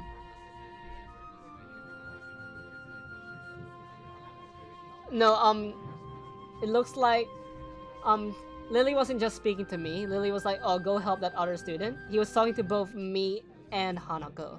That's why, Hisao and Hanako moved over to Kenji. Kenji sits crouched on the floor, his gaze fixed on the white Cilio in front of him. Hey, Kenji. No answer. He continues dragging his paint-soaked brush along the long half-painted kanji that's sketched on the sheet in pencil. Kenji? Huh? What? Who is it? If this is the way he treats class members, it's no wonder he's working on this alone. Fun fact, Hanako's good ending in Yep, I told them this last stream. I'm not sure if they remember. Right, I know that, man. What are you doing here, though? His dismissive attitude annoys me. I will break his glasses in real life. I mean, I might actually steal his glasses. I might need it. Because I have glasses like that IRL. But they're not that big, obviously. It's the lenses. They're adjusted to have 3 different visions. I said game, not cloaks. He must be the type to really get focused on his work, hating to be disturbed by anyone until he's done, I suppose. While we talk, the sound of Hanako's footsteps as she walks out from behind me reminds me that she's here. I was just going to help with the banner, Hanako and I, that is. Hello. Oh, hey, I guess that's okay. As soon as Hanako enters the equation, his demeanor takes a complete about face. His sudden flux hospitality is slightly unsettling. See, it looks like he doesn't. When a woman appears in front of him, he doesn't care. But when there's no women, when there's no women, yeah, have fun in your stream. When there's no women, he talks about the feminist conspiracy. But when he talks to a woman, autocorrect suggested Mikan is an option for Jaws, and that's not a joke. That's because you've been typing it so much. Alright, women. On second thoughts, this might not have been a great idea after all. Hanako and I grudgingly set ourselves down on opposite ends of the cloth banner, to Kenji noting the several small paint tins on the ground around it. Class 3-2 noodle stall. You guys selling noodles at the festival on Sunday? Yeah, some stalls outside or something. Wait, you said Hanako when talking about Mikan. You poisoned my mind. Or something? His non-committal nature speaks a fair amount of suspicion on my behalf. The task at hand comes first though. So how do you want to split this? Do we do borders while you do the text, or do you want to switch and do the borders? Text is mine, you do borders. He has surprisingly strong feelings on the topic. As I reach over to grab a brush, I notice Hanako's already debating between colors to use. By the time I put brush to claw, she's already started on a delicate pattern. Looks like my idea of taking her mind off everyone around her worked. With a dark blue stroke, the three of us silently get to work. Not before Kenji takes advantage of Hanako's working to lean towards me and whisper conspiratorially, though. Okay, man, why you're here? Hanako just wanted some help to find Lilly, that's all. He apparently disapproves of my motivations. I get it. It looks like I misjudged you. You're infiltrating them, aren't you? Going deep undercover. I should have guessed letting the truth slip by him would probably be better than outright lying or annoying him in any case. Is that why you're here? Obviously, it sucks, but there's no better way to get intel than going in yourself. We gotta stick together, man. This is a harsh school, a harsh world. Yes, very harsh. He misses my true meaning as he leans back, satisfied I'm sympathetic to his cause. I'd better get down to work. Finished. Looks like I am too. Good job. The two of us connect up the lines of our patterns, mine being a close copy as I could manage of hers. As I grunt, I lever myself up from the floor and look around. Kenji on his way to harass women in his computer. But it looks like when he's actually in front of women, he acts like cautious. Also, yeah, I'm gonna tell another spoiler, but it shouldn't really affect much. When later on when discussing in Lilly's route, when talking about Lilly to Kenji, he doesn't care that Lily's a woman. He does mention that she's a woman. He's more concerned about Lily's nationality than anything else. Aside from Hanako and myself, there's only Kenji left finishing off a sign as well as Lily and a couple of students talking among themselves in the classroom. Looking at my watch, it's no surprise it's getting pretty late. Need a hand? I offer a hand to Hanako, which she uses to get herself up. As she does, I can't help but glance at her wrist. If her scars extend even to there, just how much of her body was burnt. Wait, he's a round woman, he drops his ideals. Come on, you gotta have... Say it out loud. I feel a fog of guilt about it somehow, as she quickly covers her wrist with her other hand. Looks good, doesn't it? She looks surprised for a moment before noticing that I mean a banner. It does, I guess. Her smile shows that she feels a little sense of pride in the result, just as I do. Or you have to be dumb. With the floor significantly neater for the... My question is, this was written in 2010, right? Femboys weren't really a thing yet? I wonder what Kenji feels about femboys.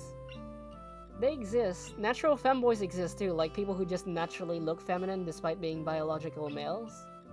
Or what about natural tomboys? Wonder how he feels about those too.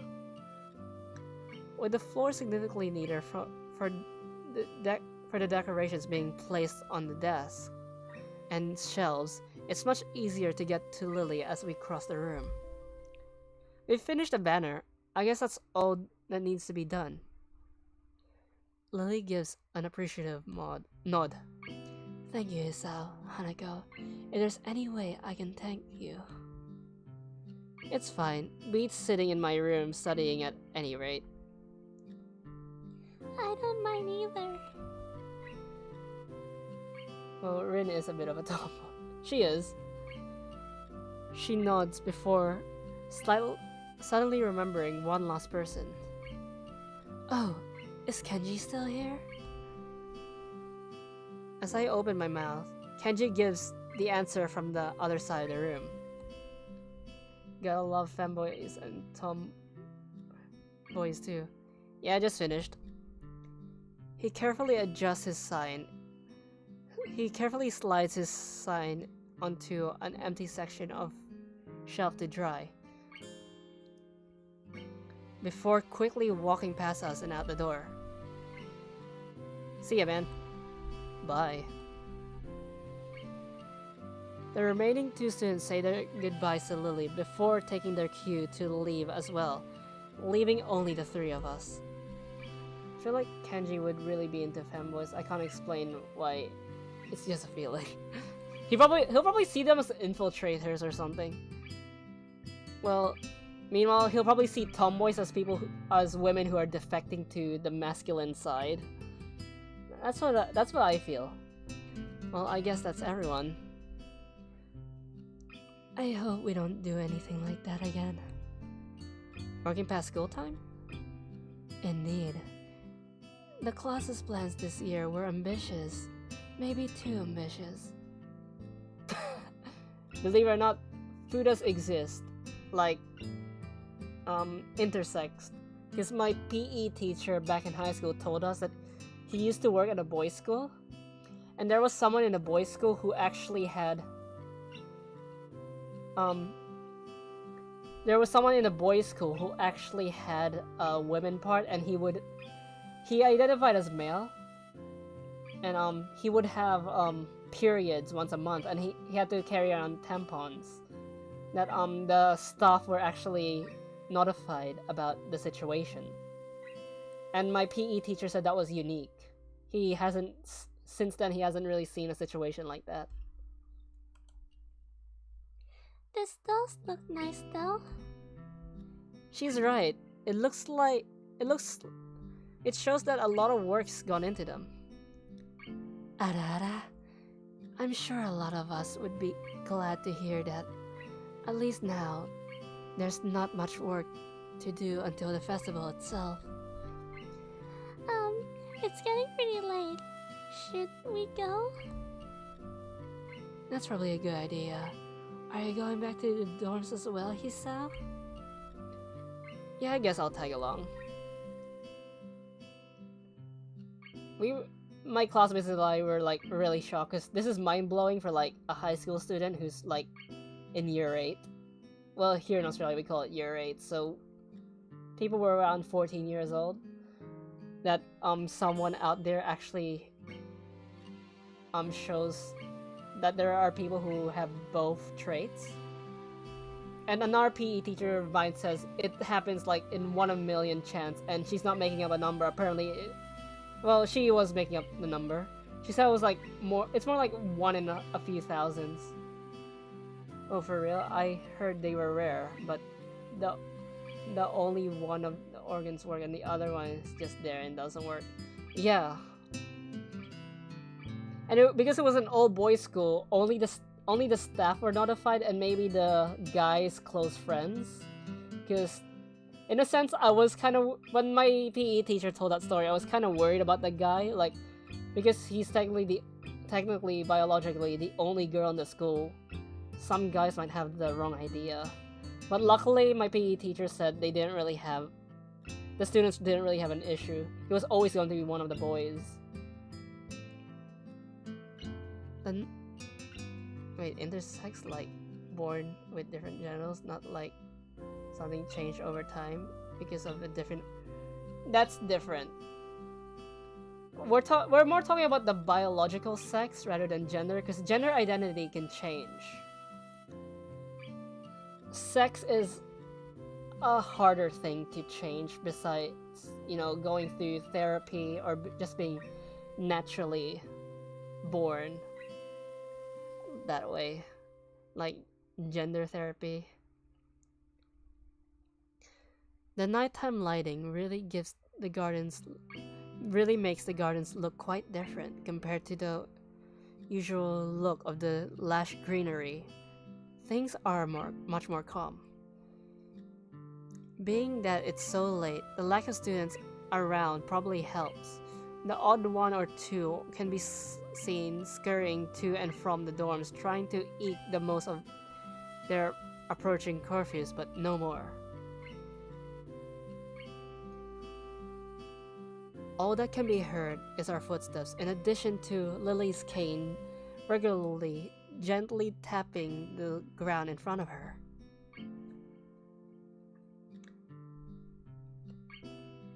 It's nice to finally be able to relax a bit after a mad rush during school. Without even noticing it, I let out a small yawn. Tired? Yeah, getting used to the flow of things, I guess. The thing with Shizune took me kind of off guard, though. Message redacted? Yeah.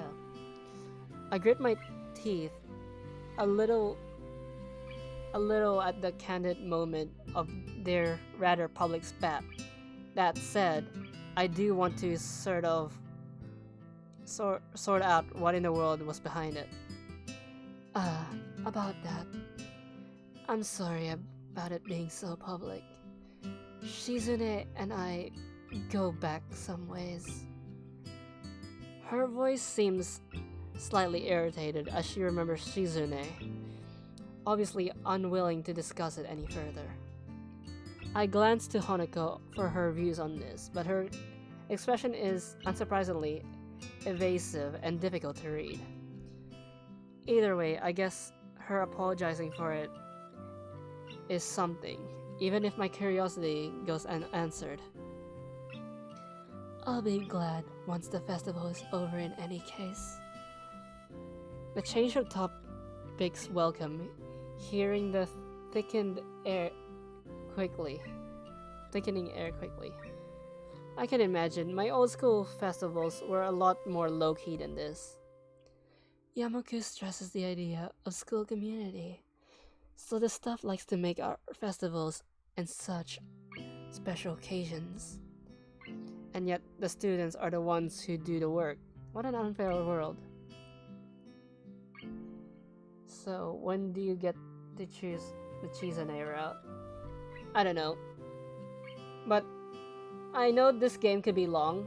Like, I low-key do want to do all the routes and do like both good and bad ending in every route. I mean, there's also neutral endings. Good, bad, and neutral endings. And seeing how there's like 4, technically 5 dateable girls, that's like 16 to 20 routes.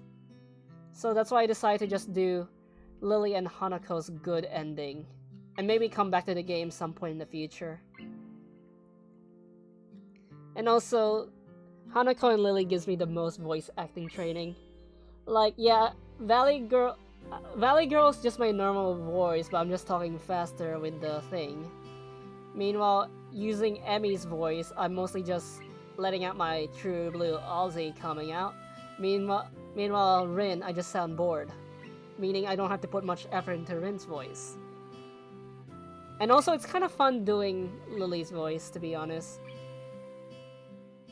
As for Hanako, she's the one I practice the most.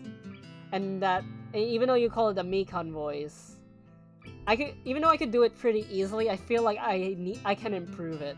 And I feel like that voice is in its final form. That's why I'm saving Hanako for last. So that's why I'm going with Lily's route for now. Hanako and Lilly both chuckle in agreement, savoring the fact that none of the staff are around to hear our grumbling. I suppose coming from a strict all-girls school helped me a bit with Yamaku. Compared to there, Yamaku is much more relaxed. I get that feeling. I was in a single gender school. Then for 1 year, then I moved to a co-ed school. Because I want to keep my gender secret, I'm not gonna say what gender school it was. That'd go away towards explaining her well-bred speech and behavior in any case. Jokingly takes Shizune's route. I mean, you can play with the game for yourself. And also, the only way to date Misha is to get Shizune's bad ending, so... As we come up to the dormitories, it eventually comes time to leave for our respective rooms. See you, Lilly, Hanako. The both of them give polite nods before setting off to the women's dorms, just next to the guys. As to be expected of such an arrangement, there's a staff member casually patrolling around outside to prevent any nighttime shenanigans. Walking past him, I quickly stretch my arms and rub my neck, both quite sore after working on the floor for so long, before walking into my room. It feels good to actually have direction, though.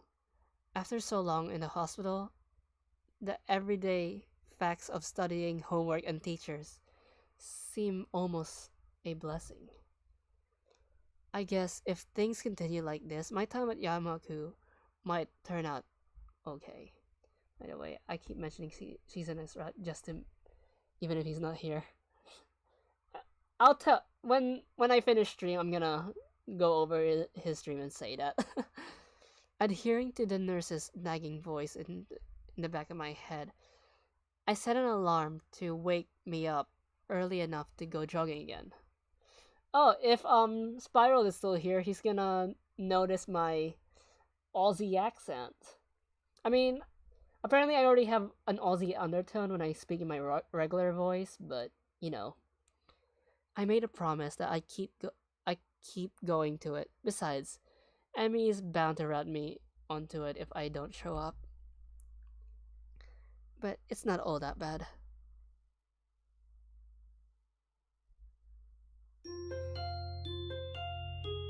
Despite all this, we're still on Act 1. We haven't even gotten into the main game. This is all introductory.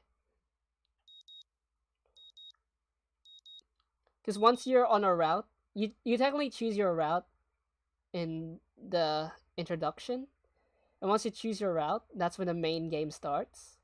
And when you're doing the routes, that's when it splits off to the other routes, whether good, neutral, or bad ending. My morning alarm goes off, and I frail about uselessly for a while until I remember that I decided to give morning runs another shot. I don't know if this was my greatest idea, but I'm determined to keep going. This is for my health. This is for my health after all. Sure, things haven't been great lately for me, but that hasn't made existence so that that that hasn't made existence so intolerable that I'm going to try everything and I can to stay healthy. Besides, it's all about asserting some kind of control over this thing, right? If I wasn't gonna choose Lily or Hanako, I would have chosen Emmy or Rin. If I can manage that, well, I can manage anything. At least that's what I keep telling myself. Once again, it would appear that I'm not alone in my run. Emmy has apparently been here for some time. It appears she's working up a good sweat. Just when the hell does she come down here anyway?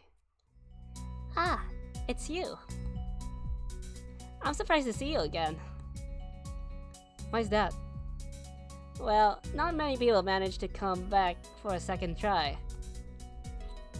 She frowns, slightly annoyed at a passing thought. Like the rest of the track team, for instance. Still, it's only supposed to be on a volunteer basis, so it's not that big of a shock. And I guess it's pretty early in the morning. A shrug, and suddenly it appears that she's forgotten what she was talking about. Lol. I'm trying to mix my Aussie accent with lolly, and it's not combining. The frown disappears entirely, and she seems to snap back to her previous train of thought. So, come on then. What? You're here to run, aren't you? Right? Well, yes. So come on. Oh, this is when, what do you call it? If I want to choose Emmy's route, this is where the option matters. I find myself suddenly grabbed and yanked onto the field. Things seem to be set on mirroring yesterday's run. That is, I seem to be struggling, while Emmy moves with an effortlessness that I can find enviable. It's incredibly bothersome to be so easily worn out. I still need work to combine lolly and Aussie. Even though, because I live in Australia, I already have Australian undertones in my voice, so it doesn't help that I'm trying to over-exaggerate the Aussie accent like I live in the outback. Because after living in Australia for years, I've never really heard anyone speak like that. Go full Aussie, go full Aussie for Emmy. I don't know. I know I should be patient, work towards things gradually, but it's difficult to stay positive like this. We round the track and start on our second lap. Emmy seems to have grown impatient, keeping pace with me, and begins to pull away. This is where I gave out yesterday. If I say go for it, that takes me to Emmy's route. If I say take it easy, that's when I go to the other girl's route. Because I'm not going for Emmy, I'll take it easy. I let Emmy go on her pace, and she doesn't show mercy, pulling half a lap ahead of me in an instant. I don't blame her. Also, character-wise, I feel like Hisao would probably take it easy. I mean, it's not as if I'm putting up any sort of real fight out here, is it? Instead, I'm running at a steady pace, which is what I should be doing, right? There's no need to go pushing my limits at this stage of the game. God, is this even worth it? As we finish the second laugh, I break off again. Emmy keeps going, and it almost seems to me that she's disappointed. Well, that's stupid. So you can change routes if you don't want to hang out with Emmy. I don't know if it matters, but yeah. I don't have anything to prove to her. Come to think of it, I have nothing to prove to myself either. I'm just fine the way I am. And I'm not a... And what if I'm not a runner? This was probably a bad idea. And also, what if I didn't side with Lilly? Because Lilly has more options. Emmy, she only has this one option and it sends you to her route. Lilly has that option from earlier when she had an argument with Shizune. And the other option is deciding will appear later. This is probably a bad idea. Maybe there's something else I can do instead of this. Getting up this early sucks anyway. There's gotta be some other way to keep healthy. Walking maybe. Nice afternoon walks. Yeah, that sounds nice. Running isn't for me. I wave to Emmy and head back to my room. I'll think of something else later. Come back to my room. The first thing I see is the familiar row of medication bottles lined up on top of my dresser. It makes me depressed as usual. It's annoying. I thought I was okay. I thought I had made my peace with this thing, getting over it. But what I really did, I allowed myself to forget that I have problems. Being here really reminds me of that reality, and trying to fight against it just hurts. Reflecting on it is only going to do so much. I've done this before for months. It seems like it's time to get over it. Also, Australia isn't my birth country. So when I visited my birth country, my birth country doesn't really speak English, and if they do speak English, they're familiar with American English. So when my siblings and I started speaking to my cousins in English, they couldn't really understand us because of our accents. I never noticed I actually had an accent. If I allow myself to forget that my life is definitely not going to be as long as those of others, I won't get anywhere. My life may be different from others, but it is a life in progress. But didn't the doctor say last stream that he can live a full lifespan? He just needs to take his medications. That is how I'll rationalize it. I downed the usual handful of pills, trying to push the sudden deary feeling out of my head. Then I prepared to head out to classes early as usual. Oh no, I don't wanna. Why did you call him out? As I step out the hallway, I notice... He forgot, I guess.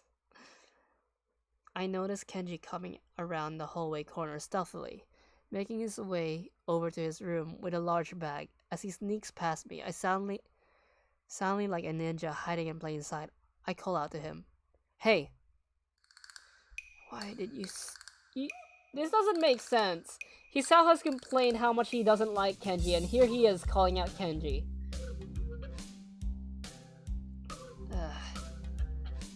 He jumps at the sound of my voice.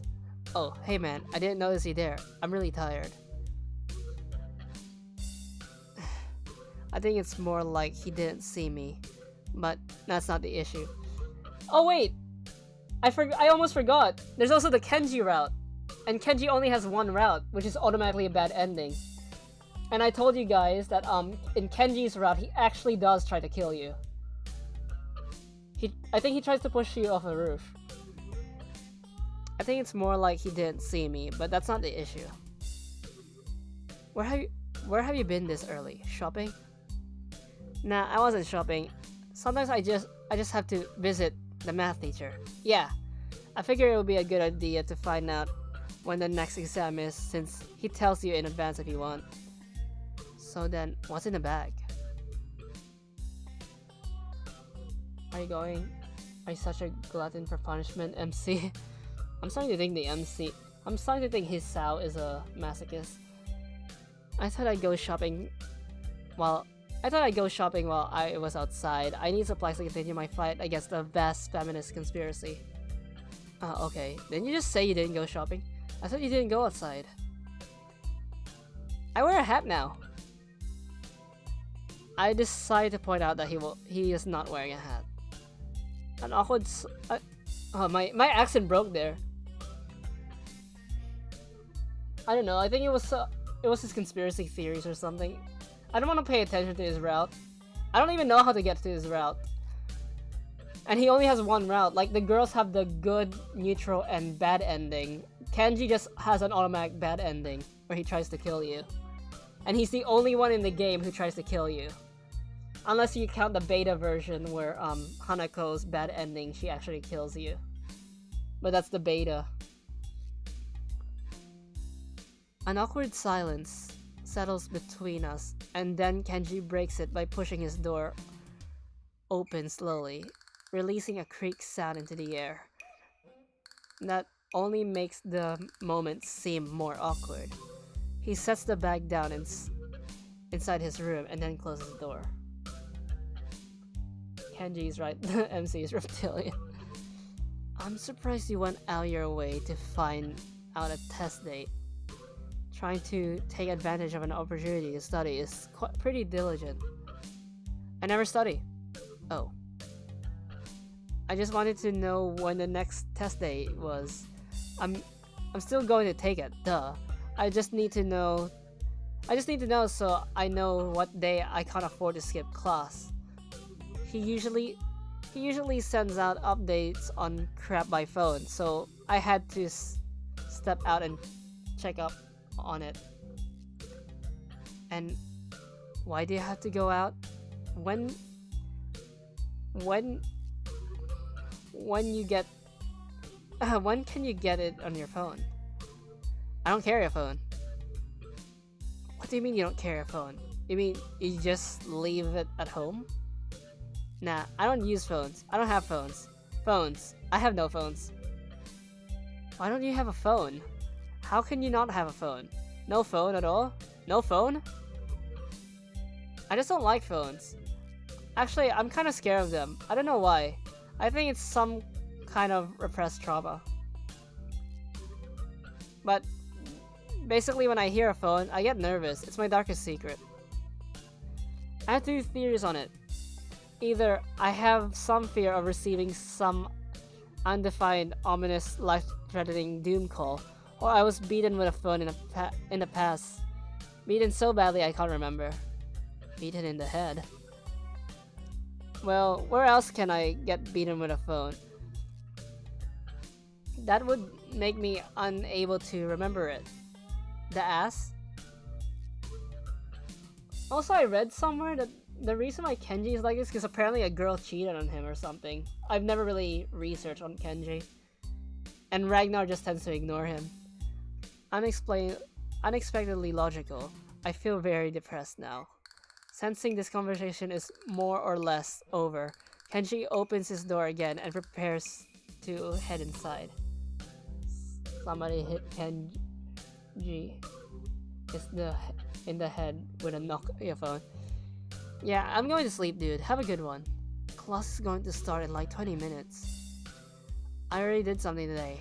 Too tired to go to school. Hey, you need some lip balm? I accidentally bought 2 of these. I thought the store were selling individual AA batteries. Also, I kind of have a suspicion that Kenji may actually be gay. Because the things he's been saying. Like, I'm not trying to stereotype. Like, there could be a person out there who's gay, but they may seem straight. He's a joke character. So he's supposed to be a walking stereotype. Thanks, but no thanks. Whatever, man. He swiftly enters his lair, finally letting me go to class. For a change, I'm not among the first ones to come to morning class. Instead, almost everyone else seems to be here already. I recognize most of my class by faces by now, though the names escape me still. The class goes on lazily. I think I'm starting to get into the rhythm of the school. I have even stopped worrying about taking notes and being overtly attentive. The first days I was pretty high-strung in class. Muto finishes his lectures about electricity early, but continues without a pause about the festival. So, as you know, the festival is on the day after tomorrow. I hope everyone's projects are going to be successful this year. Have a good time, but also, come Sunday, please keep the meaning of this festival in your minds. Games and fine food. Everyone burst out in laughter, and so did I. Yes, thank you, Mikado. But before that one, I didn't skip that one. That was also the game. Sometimes the game just skips text to add effect. The reminder aren't most characters in... Yeah, and Doki Doki tried to play that off. They tried to make Sayori in Doki Doki to be the childhood friend. They made Natsuki the tsundere and kind of a bully. And they made Yuri to be the... You sure it was the game? It was the game. Meanwhile, Yuri was supposed to be the mature, mommy energy girl. I tend to notice in dating sims there tends to be the quote-unquote mommy energy girl. The remainder of his sentence is buried. See? The remainder of his sentence is buried beneath the ring on the lunch bells, and everyone starts packing their things. Mudo deliberates for a moment, but since almost nobody seems to pay attention anymore, he gives up and sits down. It's crowded in the hallway, or as crowded as hallways in this school probably get. Most of the students seem to be heading down to the cafeteria. Hey Sal, I'm going to make you a one-time only extra special lunch offer. Emmy's homemade lunch boxes, and the privilege of enjoying them in private with two bombshell beauties. I think I forgot my Aussie accent there. Who cares? Like I said, I have Australian undertones. The Katawa Shoujo subreddit is filled with Hanako art, for better or worse. Yeah, everyone loves Hanako. What they call it? Sometimes I forget to put the Aussie accent because, like I said, my natural accent already has Australian undertones.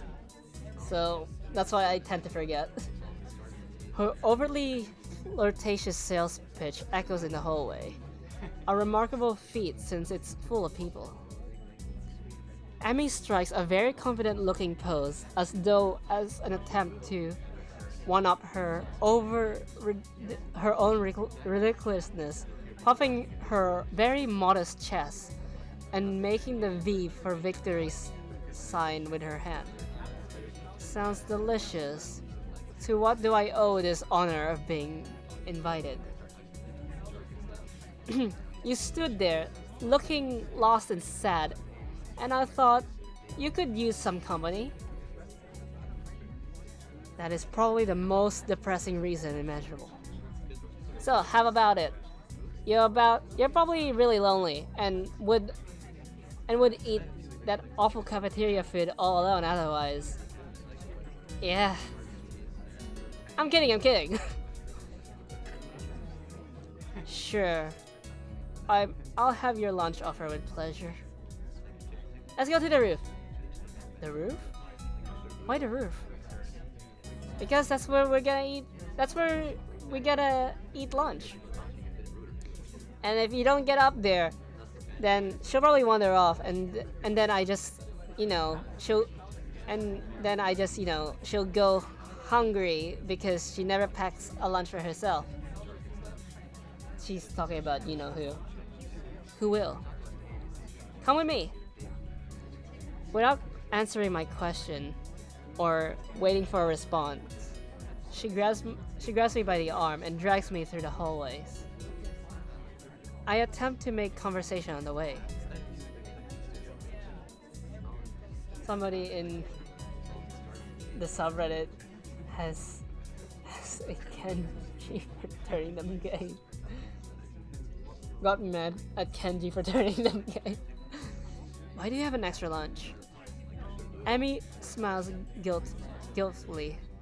Actually, it's yesterday's lunch. I slipped in a running at lunch and forgot to eat. Huh?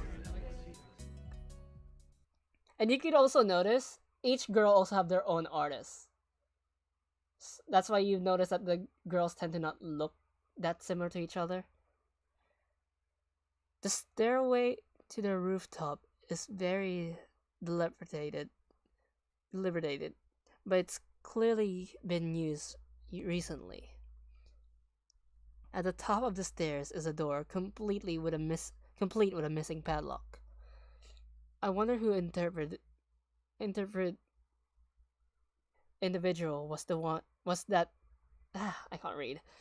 I wonder who the interpret individual was that removed the lock.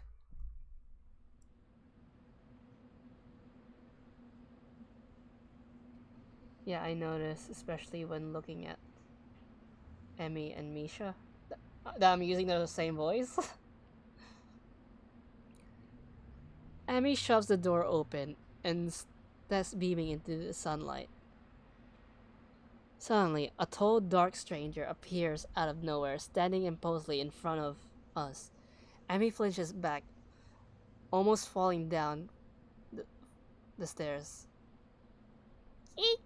Hello. Yipes, you scared me, Rin. Wait, isn't she? Hello. Noticing that Rin is speaking to me, Emmy looks curiously at me. You two know each other? I look confusedly at Emmy. She's that friend of yours? She's that friend of yours? Rin has turned her gaze towards the clouds drifting above the school. See, she has a short attention span. She got distracted by the clouds. I didn't know you knew this person, Emmy. The awkward silence lasts only for a few seconds until Emmy lets out a tiny giggle, shrugging the coincidence off. I invited his out for lunch. If you know him, it's just better. Oh, does that mean I don't get food? Or did you invite him for lunch without the lunch? Neither. I have food for 3. Nice thinking. No, I meant... Oh yeah, that's true. Also, apparently Katawa Shoujo was supposed to get a Halloween DLC. And, if you go to their website, there's a progress image. And they ended up canceling the Halloween DLC because apparently that was too far down the line. And only Hanako got a Halloween a Halloween drawing of her done. And also, one time I was surfing the subreddit and I found out that Hanako's artist actually did draw lewds. I might have not forgotten there was a stream. Hello, Ray. I'll just call you Ray. They walk to one end of the room while I stay at the clock tower for a while, taking in the atmosphere. There's nobody else but us here. I guess the roof is not particularly popular as it is in other schools. A few rundown benches and tables are scattered around the edges, perhaps in an attempt to make the rooftop look less desolate. Imagine of all the artists in this game. I mean, technically, they are in charge of their own routes, but Hanako's artist actually did draw loots that wasn't related to the game's CGs. They just did it for their own enjoyment, I guess. The small pebbles covered this roof rattled beneath our feet. I peeked through the chain link fence to take a look at the school grounds and beyond. They were planning to make a Katawa Shoujo too, but they ended up not doing it, and also the main creator, the one who led the project, passed away in 2020. Students are strolling in pairs and groups around the quadrangle and the cafeteria. A few delivery trucks are passing past the school towards the convenience store nearby.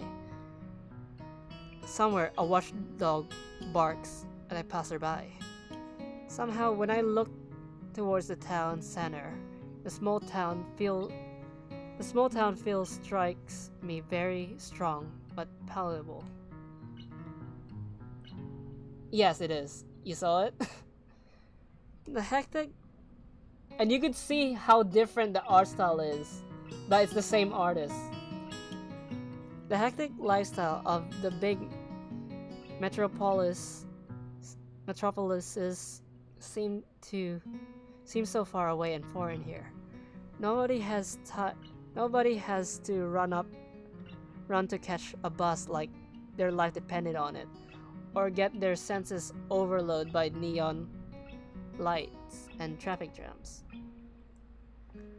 I feel surprisingly optimistic about this new life of mine, looking at my new town, even if it's going to be mine for only one short year. Finding out my illness and having to move away from my home all came so suddenly. I hadn't had time to think how I feel about it.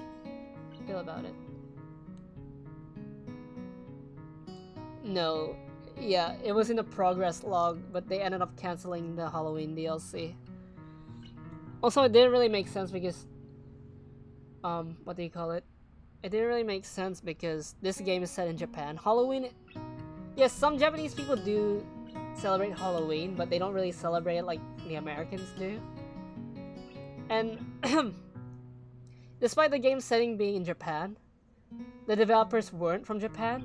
They're from the US. They just wanted to make the setting to be Japan. Not funnier than a D&D campaign I run. Every person has an they all. Well, at least in this game, even though there's different artists, they try to mimic each other, so it's not that weird. When I step out of the shadow of the clock tower to the open, I feel warmth touching my back. Wonder. I play D&D too. Ragnar's my DM.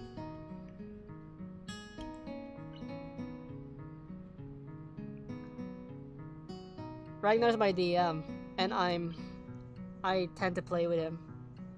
Or sometimes he's the player, and I'm a player too, and someone else is our DM. The sun shines from a pretty cerulean sky. A cool breeze sweeping over the rooftop makes me shiver, but only briefly. The wind carries the scent of trees and flowers, not smog and car exhaust like it used to just a few weeks ago. Emmy settles on a bench with Rin in tow and produces one big and two small lunchboxes from her bag. Come on, Hisao, what are you waiting for?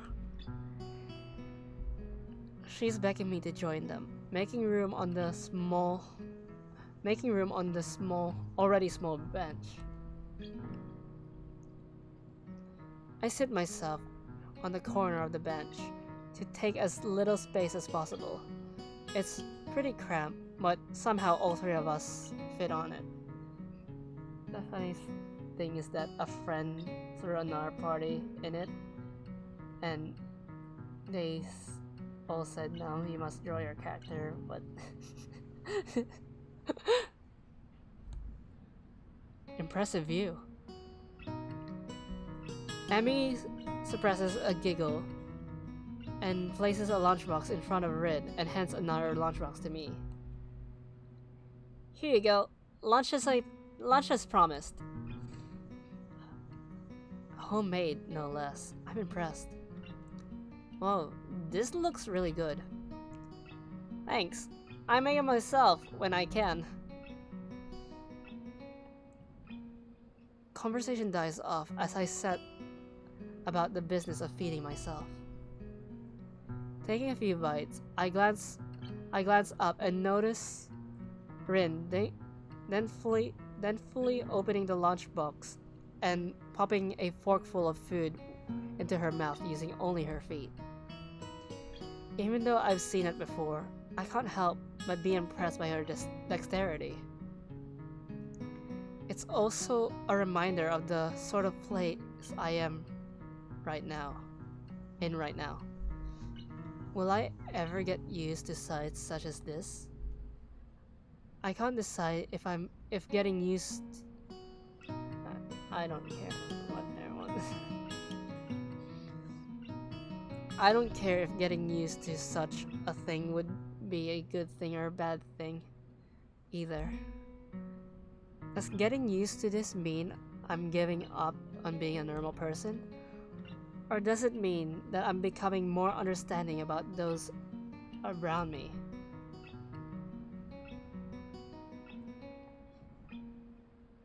I'm distracted from my thoughts by the sight of Emmy tearing at her lunch as if it had insulted her ancestors. You seem pretty hungry. Emmy looks up, mouth half full, and swallows before nodding. My morning run always works up an appetite. Which is great, because I burn through lunch pretty quickly. Helps me keep my girlish figure. What would have happened if you lost it? Would you become a man? I very nearly choked on my food, trying not to laugh.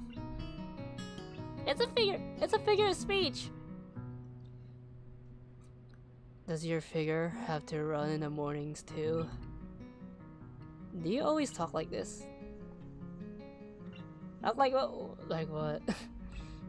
I can't do two voices at once. I think that answers my question. Never mind. So, I struggle to think of small talk and settle on the obvious question. How do you two meet? Rin seems content to let Emmy answer this question. Someone in the housing department thought that we'd complement each other well, so they assigned rooms next to one another. So we were assigned rooms next to one another. Complement each other? Like, oh wait, that's Rin. Like shoes and a suit. Huh? Emmy giggles at my confusion. They put us together because, and we've got all our limbs, get it? So I started helping Rin get ready in the morning, and that was that. I mean, you can't help someone get dressed every morning and not get along. I see. Rin chooses this moment to interject. I have trouble with shirts. Right, that seems fairly obvious. Really? Kind of? This isn't helping, but at least Emmy seems to find the whole thing funny. That combined with the fact that Rin is generally curious makes me feel slightly better and yet confused. I mean, you've got no arms. I know last stream they said Emmy has a high-pitched voice, but I want to... I could use the same voice that I use for Hanako, but I want them to sound different. So, putting on a shirt seems like it's one of those things that would be difficult. You know what? I'm going to stop talking now. It'll save me a lot of trouble in the long run. Rin nods in what I suspect is meant to be a sage manner. I see. A conversation dies as I turn my attention back to my lunch. It's really quite good. Emmy finishes her lunch first and makes a content noise. Ah, that was good. As she busies herself with cleaning up her lunch, Rin speaks up. I'm thirsty. Ah, I almost forgot about that. Sorry. With a floor... I'm already in a group of nerds. With a flourish, she reaches into her bag and removes a trio of juice boxes. She tosses me one that appears to be cranberry juice, one to Rin that appears to be some kind of strawberry milk, complete with pink color scheme, and keeps an equally box of some kind of fruit punch for herself. Rin dexterously stabs her straw through the top of her box and begins to drink. I'm once again impressed by how flexible she is, but this time I keep my comment to myself. However, somehow I don't think either Emmy or Rin are the sorts of people to think twice about the way they work around their particular disabilities. Rin especially so. Indeed, she gives off the impression of being entirely unaware that she's missing any limbs at all. Whether or not it's a conscious decision or another matter, I'm not entirely sure. So, Isao, how do you like it up here? Huh? It's quite nice. Actually, I like high places for the view. Thanks for inviting me up here. And for the lunch too. Emmy grins a 1000-watt grin, pleased by my response, I suppose. No problem. Feel free to eat with us next time too, okay? I won't make you lunch, but you can bring your own up here. No lunch service? I don't know. Emmy looks mock offended. That's places to find nerds. Play D&D's library fantasy session. I just found mine by accident. Trying to take advantage of my good nature? The nerve. She giggles. Well, if that's your answer, I guess Rin and I will just keep eating lunch all alone. I am suddenly assaulted by the most heart-wrenching puppy dog eyes I've ever seen as Emmy pouts. Also, look at this. Look at Emmy and look at Rin right now. You can notice the difference of art style. Kidding. I was kidding. I'd love to eat lunch up here again. Good location. The company's okay too. Emmy frowns at my declaration of okay, but seems happy enough that I've accepted her invitation. I guess that makes us friends now. Or at least acquaintances. The bell The lunch bell rings, signaling a return downstairs. Rin, you didn't finish your lunch again. I wasn't that hungry. If you don't eat anymore, you're going to fade away. Rin shrugs as if it's an acceptable risk.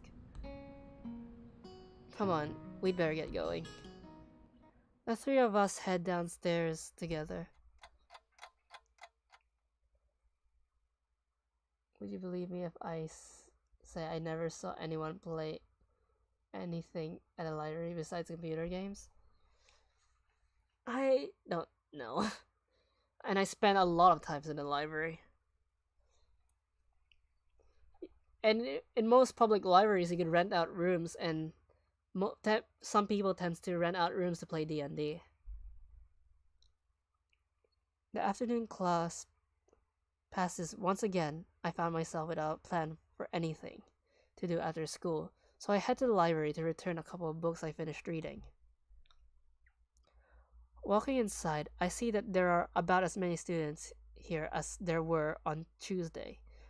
All the more evident from the most total silence enveloping the room. There she is, Yuko. As I drop the books I borrowed into the return slot in the corner, Yuko suddenly pops up from behind, quite startled from the banging they made as they hit the trolley next to her. Oh, sorry Yuko, didn't mean to startle you. No, that's fine. It happens a lot. I'm used to it by now. Can I help you? It's okay. I think I know where everything is. Thanks anyway. I suppose I'll grab another book or two while I'm here. There's not much else to do, and after reading so much during my stay in the hospital, it's become a hard habit to break. I wander down the fiction section towards the back of the library, scanning the bookshelves for anything that catches my eye. As I do, I look over to the corner where Hanako had been last time I was here, not expecting anything to come of it. Surprisingly though, she's there. Absorbed completely in a fairly thick book. I decided against intruding on her like last time and get back to finding reading material.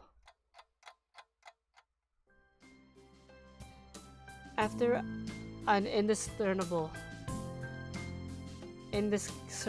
amount of time spent perusing the aisles, I finally decide on a couple of books to get and slide them off the shelves. Without a minimum fuss, I quickly walked over to the counter, checked out my books, and popped them into my bag as I walked out. He was saying the book was thick. Also, canonically speaking, Hanako's like the third thickest character. Cause what's his name? Ragnar made me check their measurements.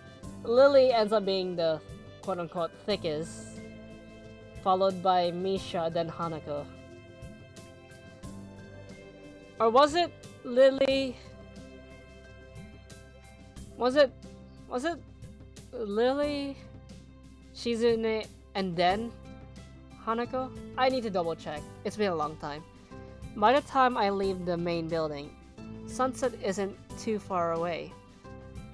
A small trickle of students remain, but of course Lily's remain, but the majority have left, presumably to their homes and dorms. I guess I need to buy some supplies.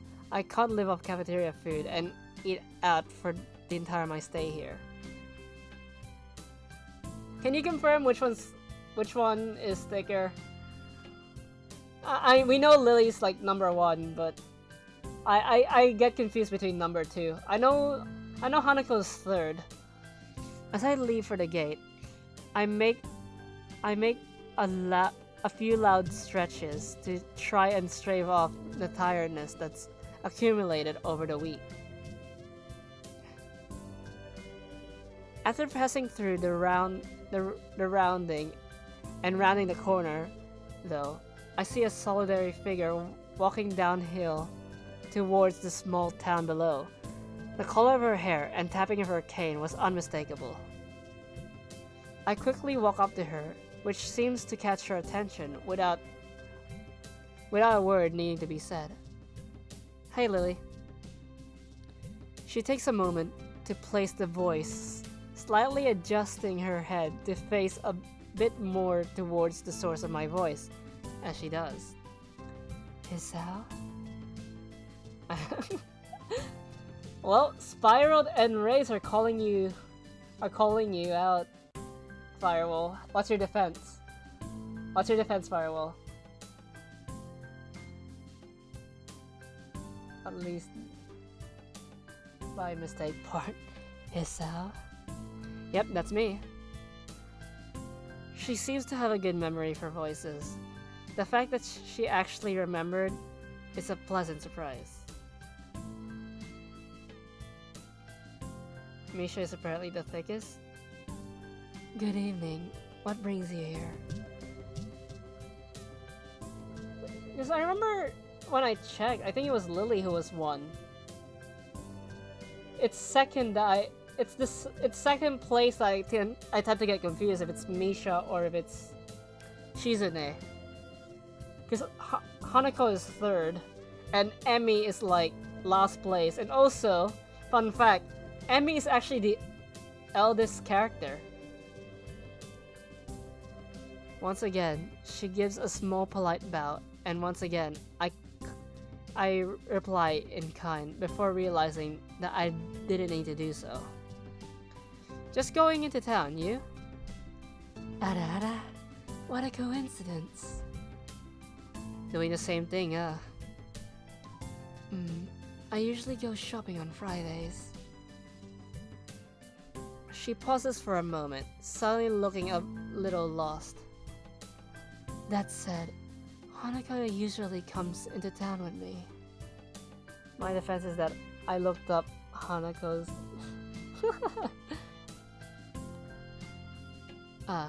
not lost, but worried. The two do seem to keep pretty close tabs on one another. It's kinda surprising that Hanako would just forget Lilly like that. I noticed her reading in the library. She probably got caught up in a book. She lets out a small sigh of relief. Thank you. She has a habit of doing that. Avid reader? Right. She doesn't like being around crowds of people, so reading away from everyone lets her relax a bit. Although she probably didn't intend it.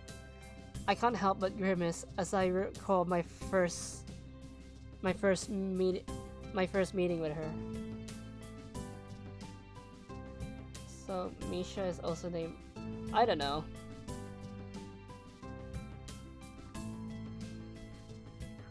Hardly wanting to bring it up, I remain silent as I quietly continue to walk down the quiet road.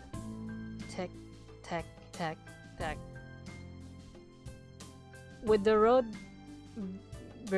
bereft of cars and the studios of Yamaku increasingly far behind us, the quiet rustling of leaves and the measured tapping of Lilly's cane against the sidewalk are all that could be heard. It's all that could be heard. It's kind of nice, especially compared to the hustle and bustle of where I used to live. Before I know it, I've relaxed so much that a loud yawn escapes before I can control it. Tired? Yeah, I've been running rigid these past few days. That's an understatement, to be sure. Transferring into another school would be bad enough, but nothing like this. Well, hopefully everything should settle down for you. The festival's got everyone in a spin right now, and you've been right in the middle of things. For a moment, I hesitate, but gave her apparent tolerance for, and but gave her apparent tolerance for frankness, I decide to give my full thoughts. I guess Yamaku's kind of different though. I mean, the formality surrounding everything, the isolation around it, not to mention the most obvious most obvious difference. It's kind of a different mindset, I suppose. I'll get used to it though in time. She gives a matter-of-fact nod, apparently pleased with my answer. It feels almost as if she's included me in the flock of students she's herding along the class 3-2 and Hanako. Well, not that I mind, it's nice to get the thoughts off my chest in any case. Look on the bright side. One can see it as a chance for a new beginning. You should cherish the ability to make new friends. That's optimistic, nevertheless. It's good to have a positive attitude about such things, I suppose. I guess that's a good take on it.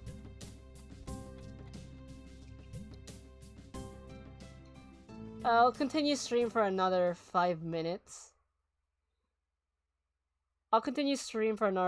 Before ending. 5 or so.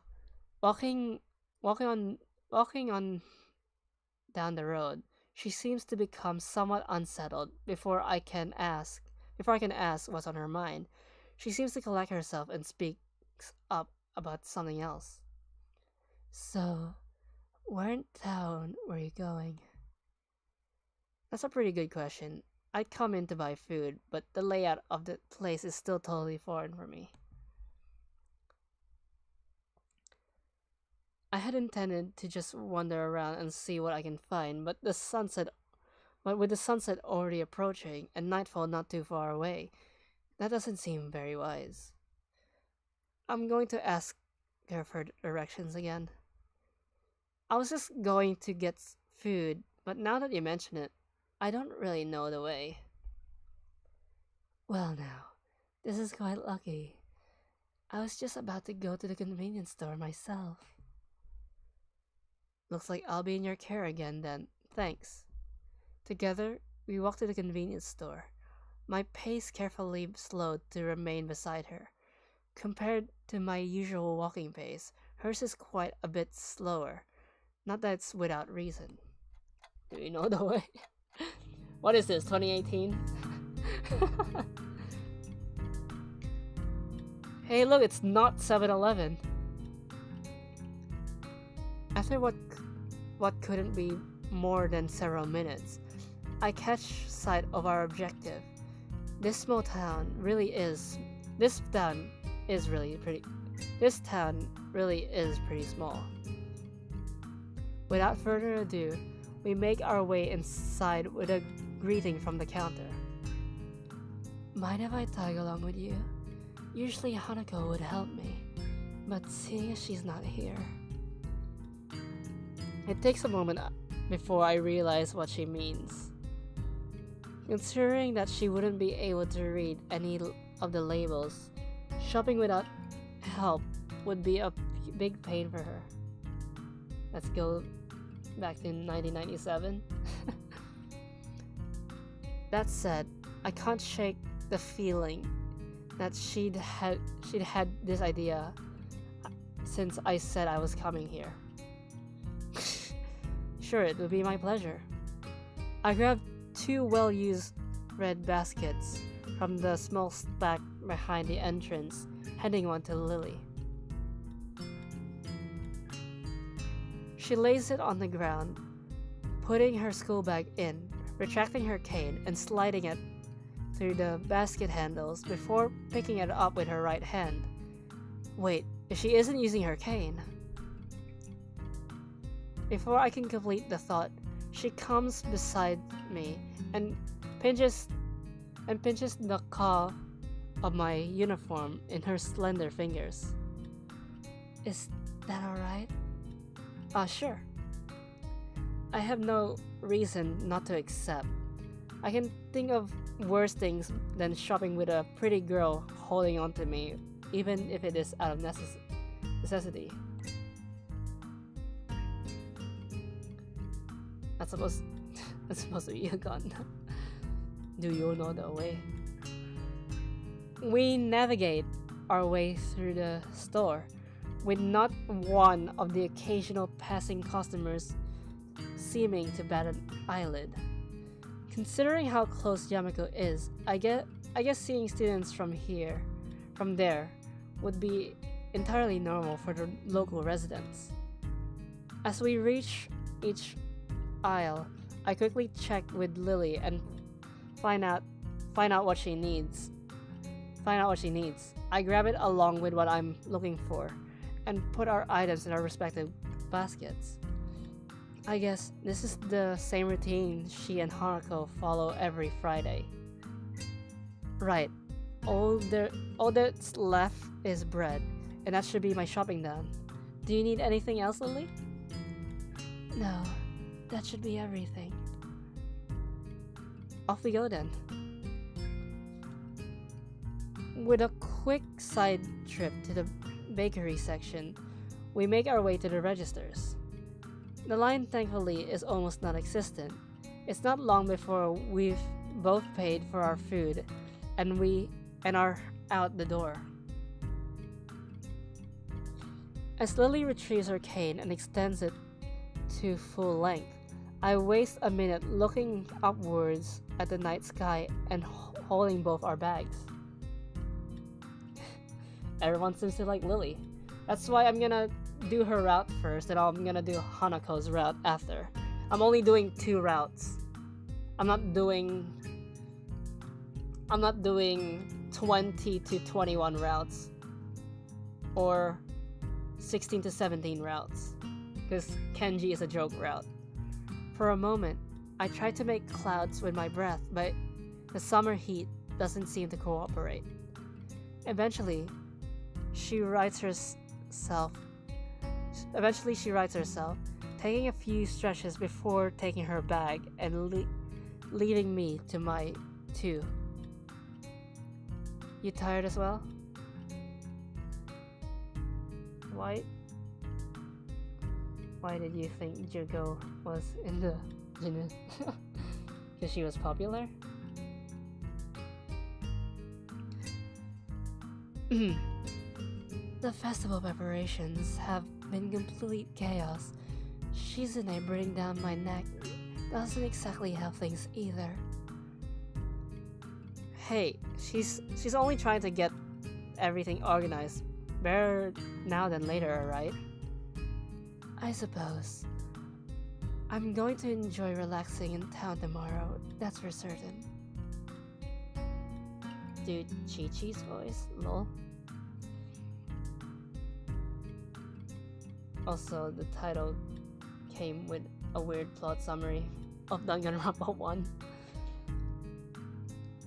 I guess festival preparations must be taking their toll on both of them. I can't do that voice. I can only do limited voices. I want to be a better VA, but only time will tell. We walk out into the quiet street, talking between ourselves as we carry our bags of food and supplies from the store. Wait, what's that? Oh, this is when you see Rin. Like, she's high.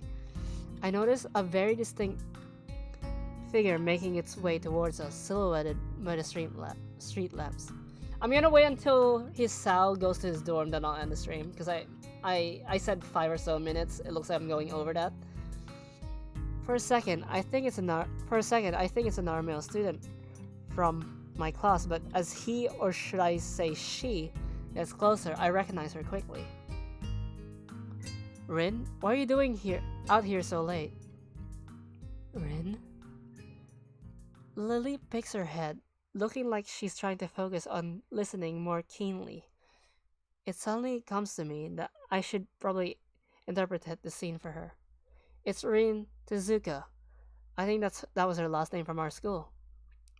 She stiffens at the name and gives a complicated looking expression.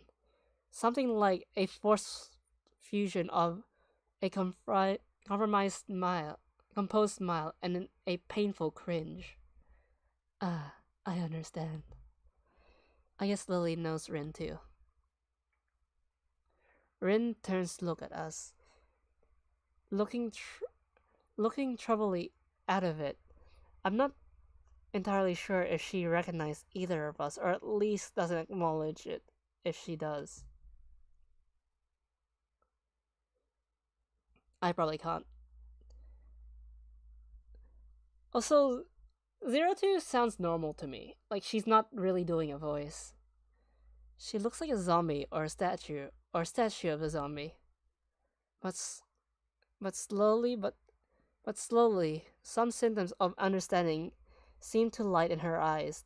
This is something she must react to. This guy says cringe unironically so much. Rin blinks once, very thoroughly. Hello. There's an awkward pause. Everyone waiting for someone else to say something. What are you doing here this late? I was wondering about that myself too just now. Some people asked that just before. I assume they were wondering the same. I don't know. They don't know either. I asked. That's why I'm wondering. So that's pretty much it. It's a murder mystery without a murder.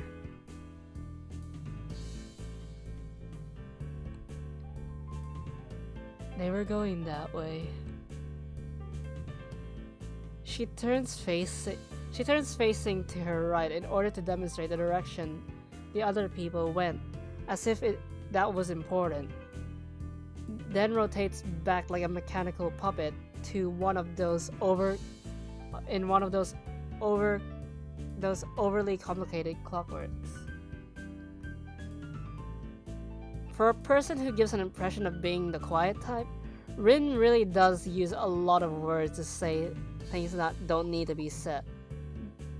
That don't need a lot to be said. Unsure if she's finished, I say nothing. Neither does Lilly, who seems equally robbed of words for the time being. I think the both of us are in fact just scared that any response might provoke her to continue. Our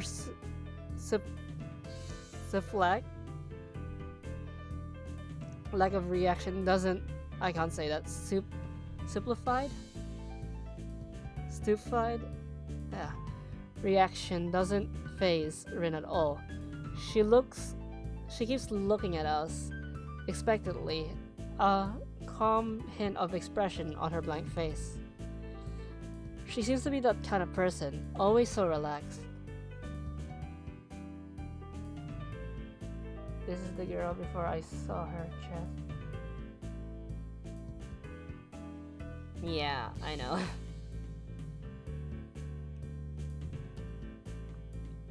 As if bull elephant grade sedatives were flowing in her veins in the place of blood. Stupefied or something like that. Do you have amnesia? I don't recall you having anything of that sort though. No, I don't think that's it. Wait, did I read that right? I don't think that's that. I don't think that's it. Wait, let me read. I didn't skip that one, but I think I misread it. No, I don't think that it's that. Okay, close enough. Easy, fella. The other passerby were probably just worried though. You do look really lost. The way you're just standing in the middle of the street. Oh, I see. Maybe I should take some... Maybe I should have taken some kind of other pose in that case. I pondered for a while whether I should chase the angle further or give up for the sake of my own sanity. I decided on the latter. it seems that most of the time it's better to not read too deeply into what Rin is blabbering about. Talking with Rin is like playing chess with a supercomputer, who does seemingly completely random moves as if to mock everything you know about chess. It's like that, except with human interaction. And even if I win, it feels like losing. Damn, it's just like Kenji said, even when I win, I lose. Is this the power of the girls in Yamaku? I push that thought aside as too dangerous to consider further. It's probably just Kenji's anti-female propaganda getting to me during a moment of weakness.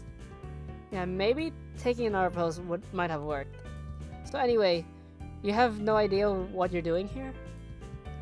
She frowns, looking extremely displeased at either my question, its consequences, or the answer she's about to give. I do have some idea, but I can't really tell what kind of an idea. It sounds like progress at least. Really? Lily? Why did I say really? I became Scooby-Doo right there. So, I mean, Doki Doki and Katawa Shoujo gets compared a lot. Lily sounds as if she spotted an opening for some kind of disconcertingly normal conversation. I can't say I share her optimism. Yes. Yes. There's some. Definitely. The rest will come later. I'm sure of it. I have reasons. The ensuing silence kills Lily's hope all too visibly. That didn't last too long. That didn't last long. Rin's, as far as I can tell, unbased assurances aside, what should be done? We can just leave her to her own devices, whatever those are, but it's late, and I don't think we'll be getting any thanks if Rin is found standing here in the middle of the night. Which she probably will, unless she manages to remember what she was doing here in the first place. As for me, trying to guess what might have been going on in her mind when she decided to embark on this adventure, the chances seem to be on par with winning the lottery several times in a row. Lilly is high ground. Lilly is oddly quiet too. I'd appreciate some support from the sidelines here, especially if she's more familiar with Rin than I am.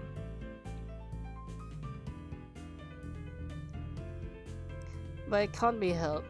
It seems her familiarity with Rin is exactly why she's staying subdued. So, I assume you are going somewhere but not back to school?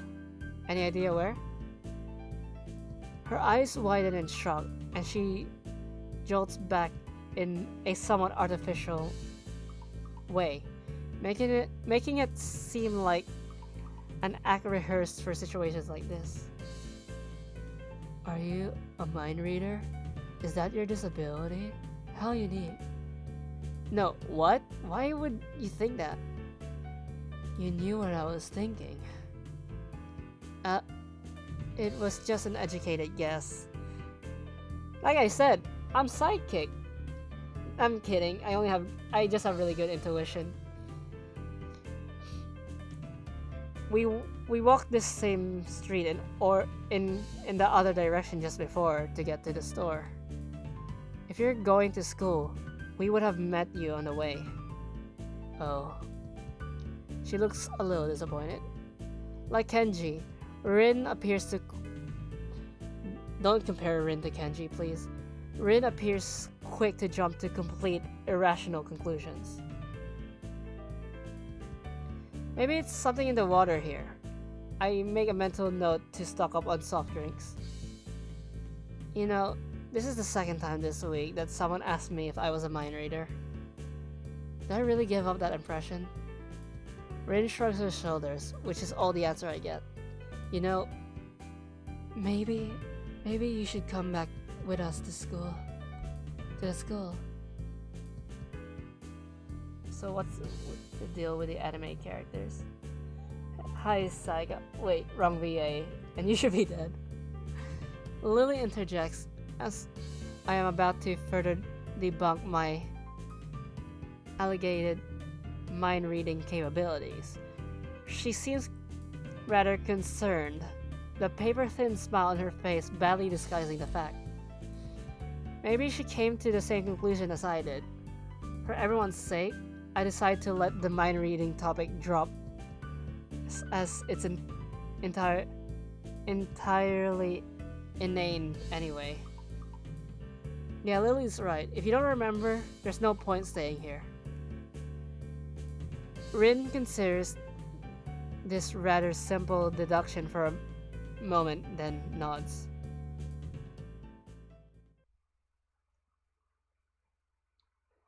Okay. We start towards the school again, having wasted more time than necessary with this episode. Rin walks along the edge of the sidewalk in her rhythmic way, looking like a mix of sleepwalker and rope dancer, while Lilly keeps one hand on my shoulder, tapping at the ground with her cane. Tap, step, step, tap, tap, step, step, step. Apart from that, and a few fragmented beginnings of conversation, it's quiet. A quiet quite apart from the relaxing one into the town at that. So, how's the mural going? Standing here. We are going to get bad luck. Never talk about works in progress. If someone's very hot, that means F, got a fever, or on fire. I'm sure it'll be wonderful. Bad luck. Tap, step, tap, step. She doesn't care. Oh, whoops. There, that's the second time I did that today. Tap, step, tap, step. She doesn't care to talk about it. Lily's politeness feels out of place for the first time. Step, step, step.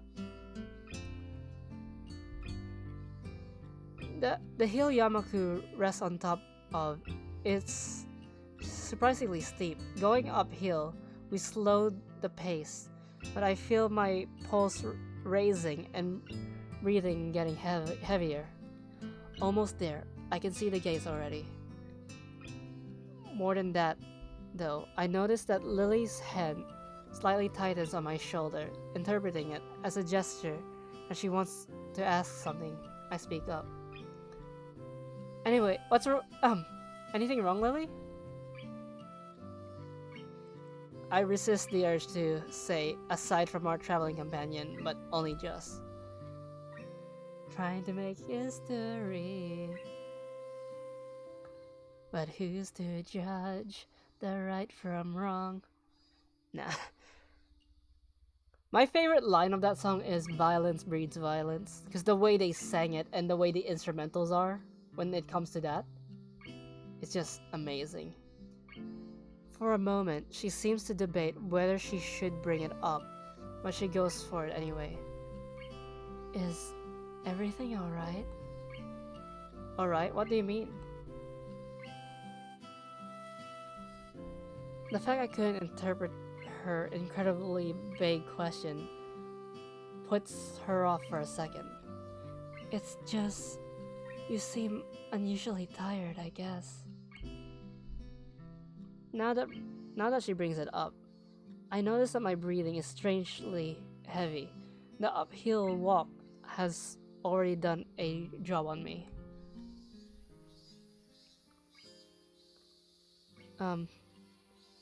Lily noticed all too quickly. Hmm.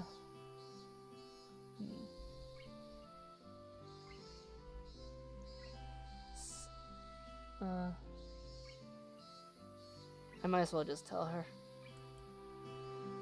Sorry, it's alright. I just need to catch my breath. My condition isn't the best these days. Oh, is it is it is it something that is related to you being transferred here? I mean, she cuts herself off rather abruptly, maybe realizing she was being a bit intrusive. Her instincts are sharp though, and while I don't like the subject, it's not like I should lie about it. If it's Lily, I don't think I mind. I'm just a little weak. I'm just a little weak for the time being. Hanako said, "You look fairly healthy," so I naturally thought. Lily doesn't finish her sentence again, letting it trail off with a measure of concern. As she furrows her brow, Lily's uncomfortable expression spurs me to say at least something to ease her feelings. It's surprising she's flustered considering her straightforward attitude with her own blindness. She must know that not all share her own comfort about such things. No, it's okay. I have a pretty... I guess the best way to put it would be a messed up heart. Arrhythmia. I got tongue twisted for some reason. I had a bad heart attack a while ago because of it, and spent most of the spring in a hospital. Ended in Yamaku in doctor's orders. She silently nods her head in acknowledgement. My answer, though, only seems to make Lily frown her brow even more. She doesn't seem to quite know how to react, given we don't really know each other that well. I can't really fault her for it, given I have the same exact reaction. Oh yeah, the kid that spammed reminds. Huh. To my surprise, in a moment's time, her face shows that she's come to some sort of realization. Wait, so that time when Emmy and you collided in the hallway, I grimaced slightly. Her ability to connect the dots quite so fast is unexpected. Yeah, I guess I'm textbook example of why those rules about running in the corridors exist. Let's go. Yeah, it's my favorite song. It's my favorite song in the series. You better hurry up because the stream's about to end, so you better start.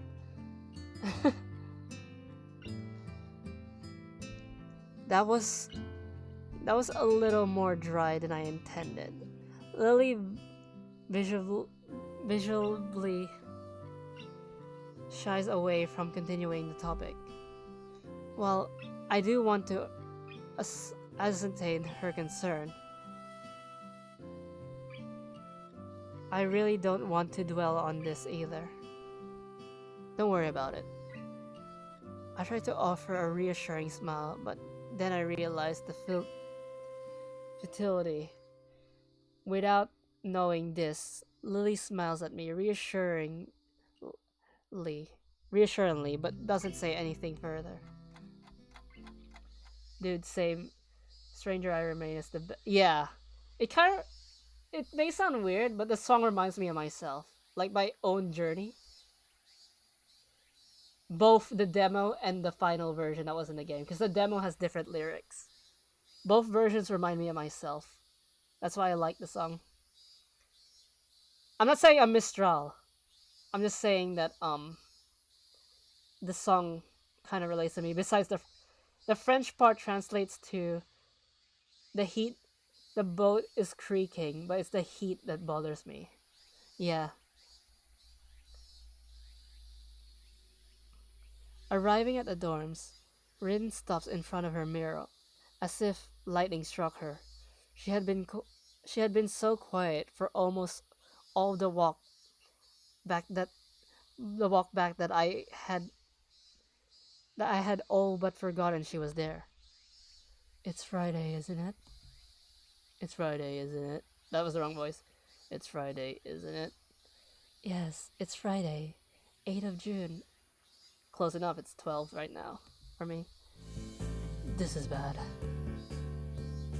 Bad? Why? I I think I'm going to go to the fetal position and throw up, possibly in reverse order. Is something wrong? No, nothing's wrong. It's Friday, and nothing is wrong yet. This mural, it's going to need to be finished by Sunday, so everything's alright. Do you have any drugs or a time machine? This is not good. Not good. So she's behind schedule. Recalling Shizune's expiration. I forgot how to say that.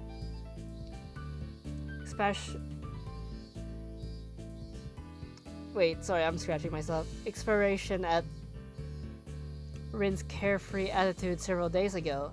I don't know what to think.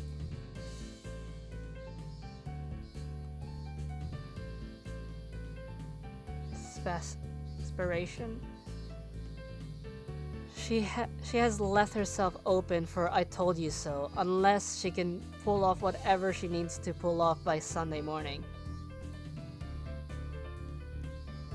I know what the word means, but I just sometimes I have a hard time saying it. Because right now it's like 5 a.m. for me, so my brain is like toned out.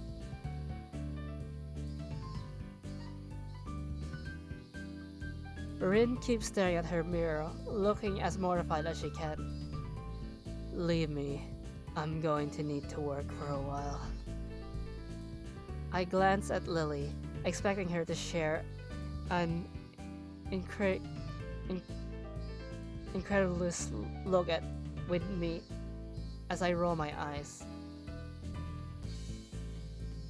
Incredulous look at me as I roll my eyes, but I realize she's not one to do that kind of thing. It's fine. Leave me. We do, of course, not wanting to aggravate her any more than she already is. There is a churning bad feeling in my gut. Rin sure has a knack for making people feel worried about her. She seems like a person who should never be left alone. Maybe we should call someone. She sounded like she was going into shock or something. I'm sure she'll be fine. She's just how to say. Lily cocks her head a little, trying to find a polite way of calling Rin crazy without calling her crazy. Unique? Yes, a very unique person. I guess you could say that. She giggles at the notion modalously, nodding in agreement. Sorry for leaving you stranded as you talk to her. I don't really understand her, so I keep my distance. So my guess was right. Lily offers a slight apologetic smile as if she was sorry that she had her own shortcomings that prevented her from becoming closer to Rin. I'm not one to blame her at all. Lily let slip a long breath, possibly a disguised yawn. I imagine she's exhausted by all this is by all this I am. I'd better leave now and give these to Hanako. Thank you for your company, Yusel. She smiles very sweetly at me. It feels different than normal, despite the fact that she seems to be smiling so often. I can't put my finger on what the difference is. It's just different. Are you proud? Yeah, I'm proud. I mean, you did confess to messing up on the line, so it's fine. At least you didn't take pride. It's fine. I mean, it's my favorite song. Not like it matters, but I'm kidding. I'm kidding. Relaxed, I'd say, but that's probably just relief over getting rid of Rin, maybe. Yeah. Good night. Say hi to Harako for me. I will. Good night. That was rougher than drunk karaoke. Okay, I'm gonna save and end the stream here.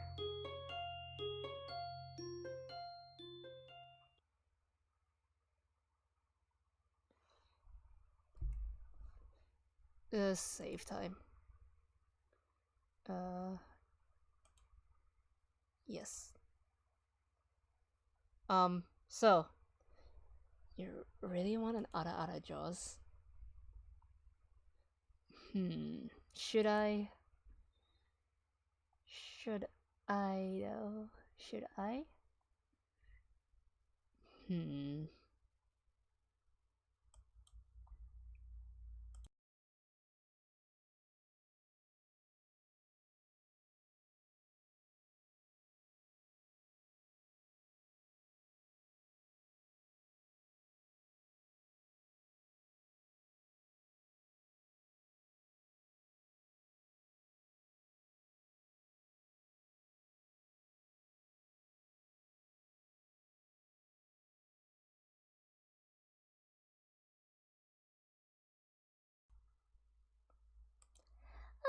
Oh, I'm sorry. I think I used the wrong avatar.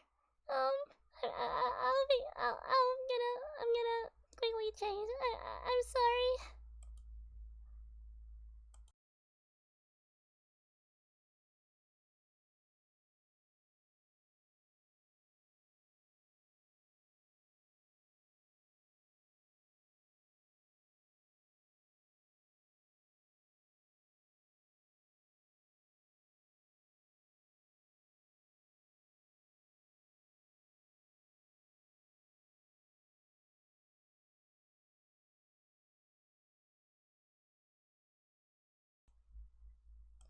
Wait, this isn't the right.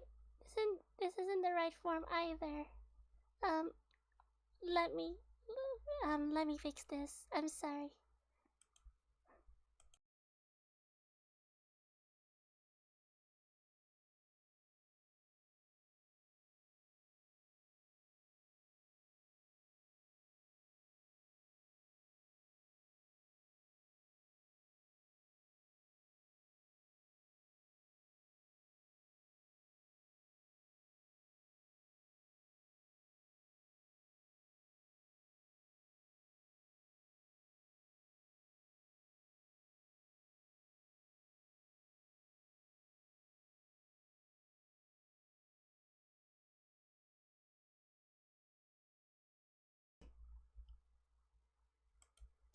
Is this more to your liking?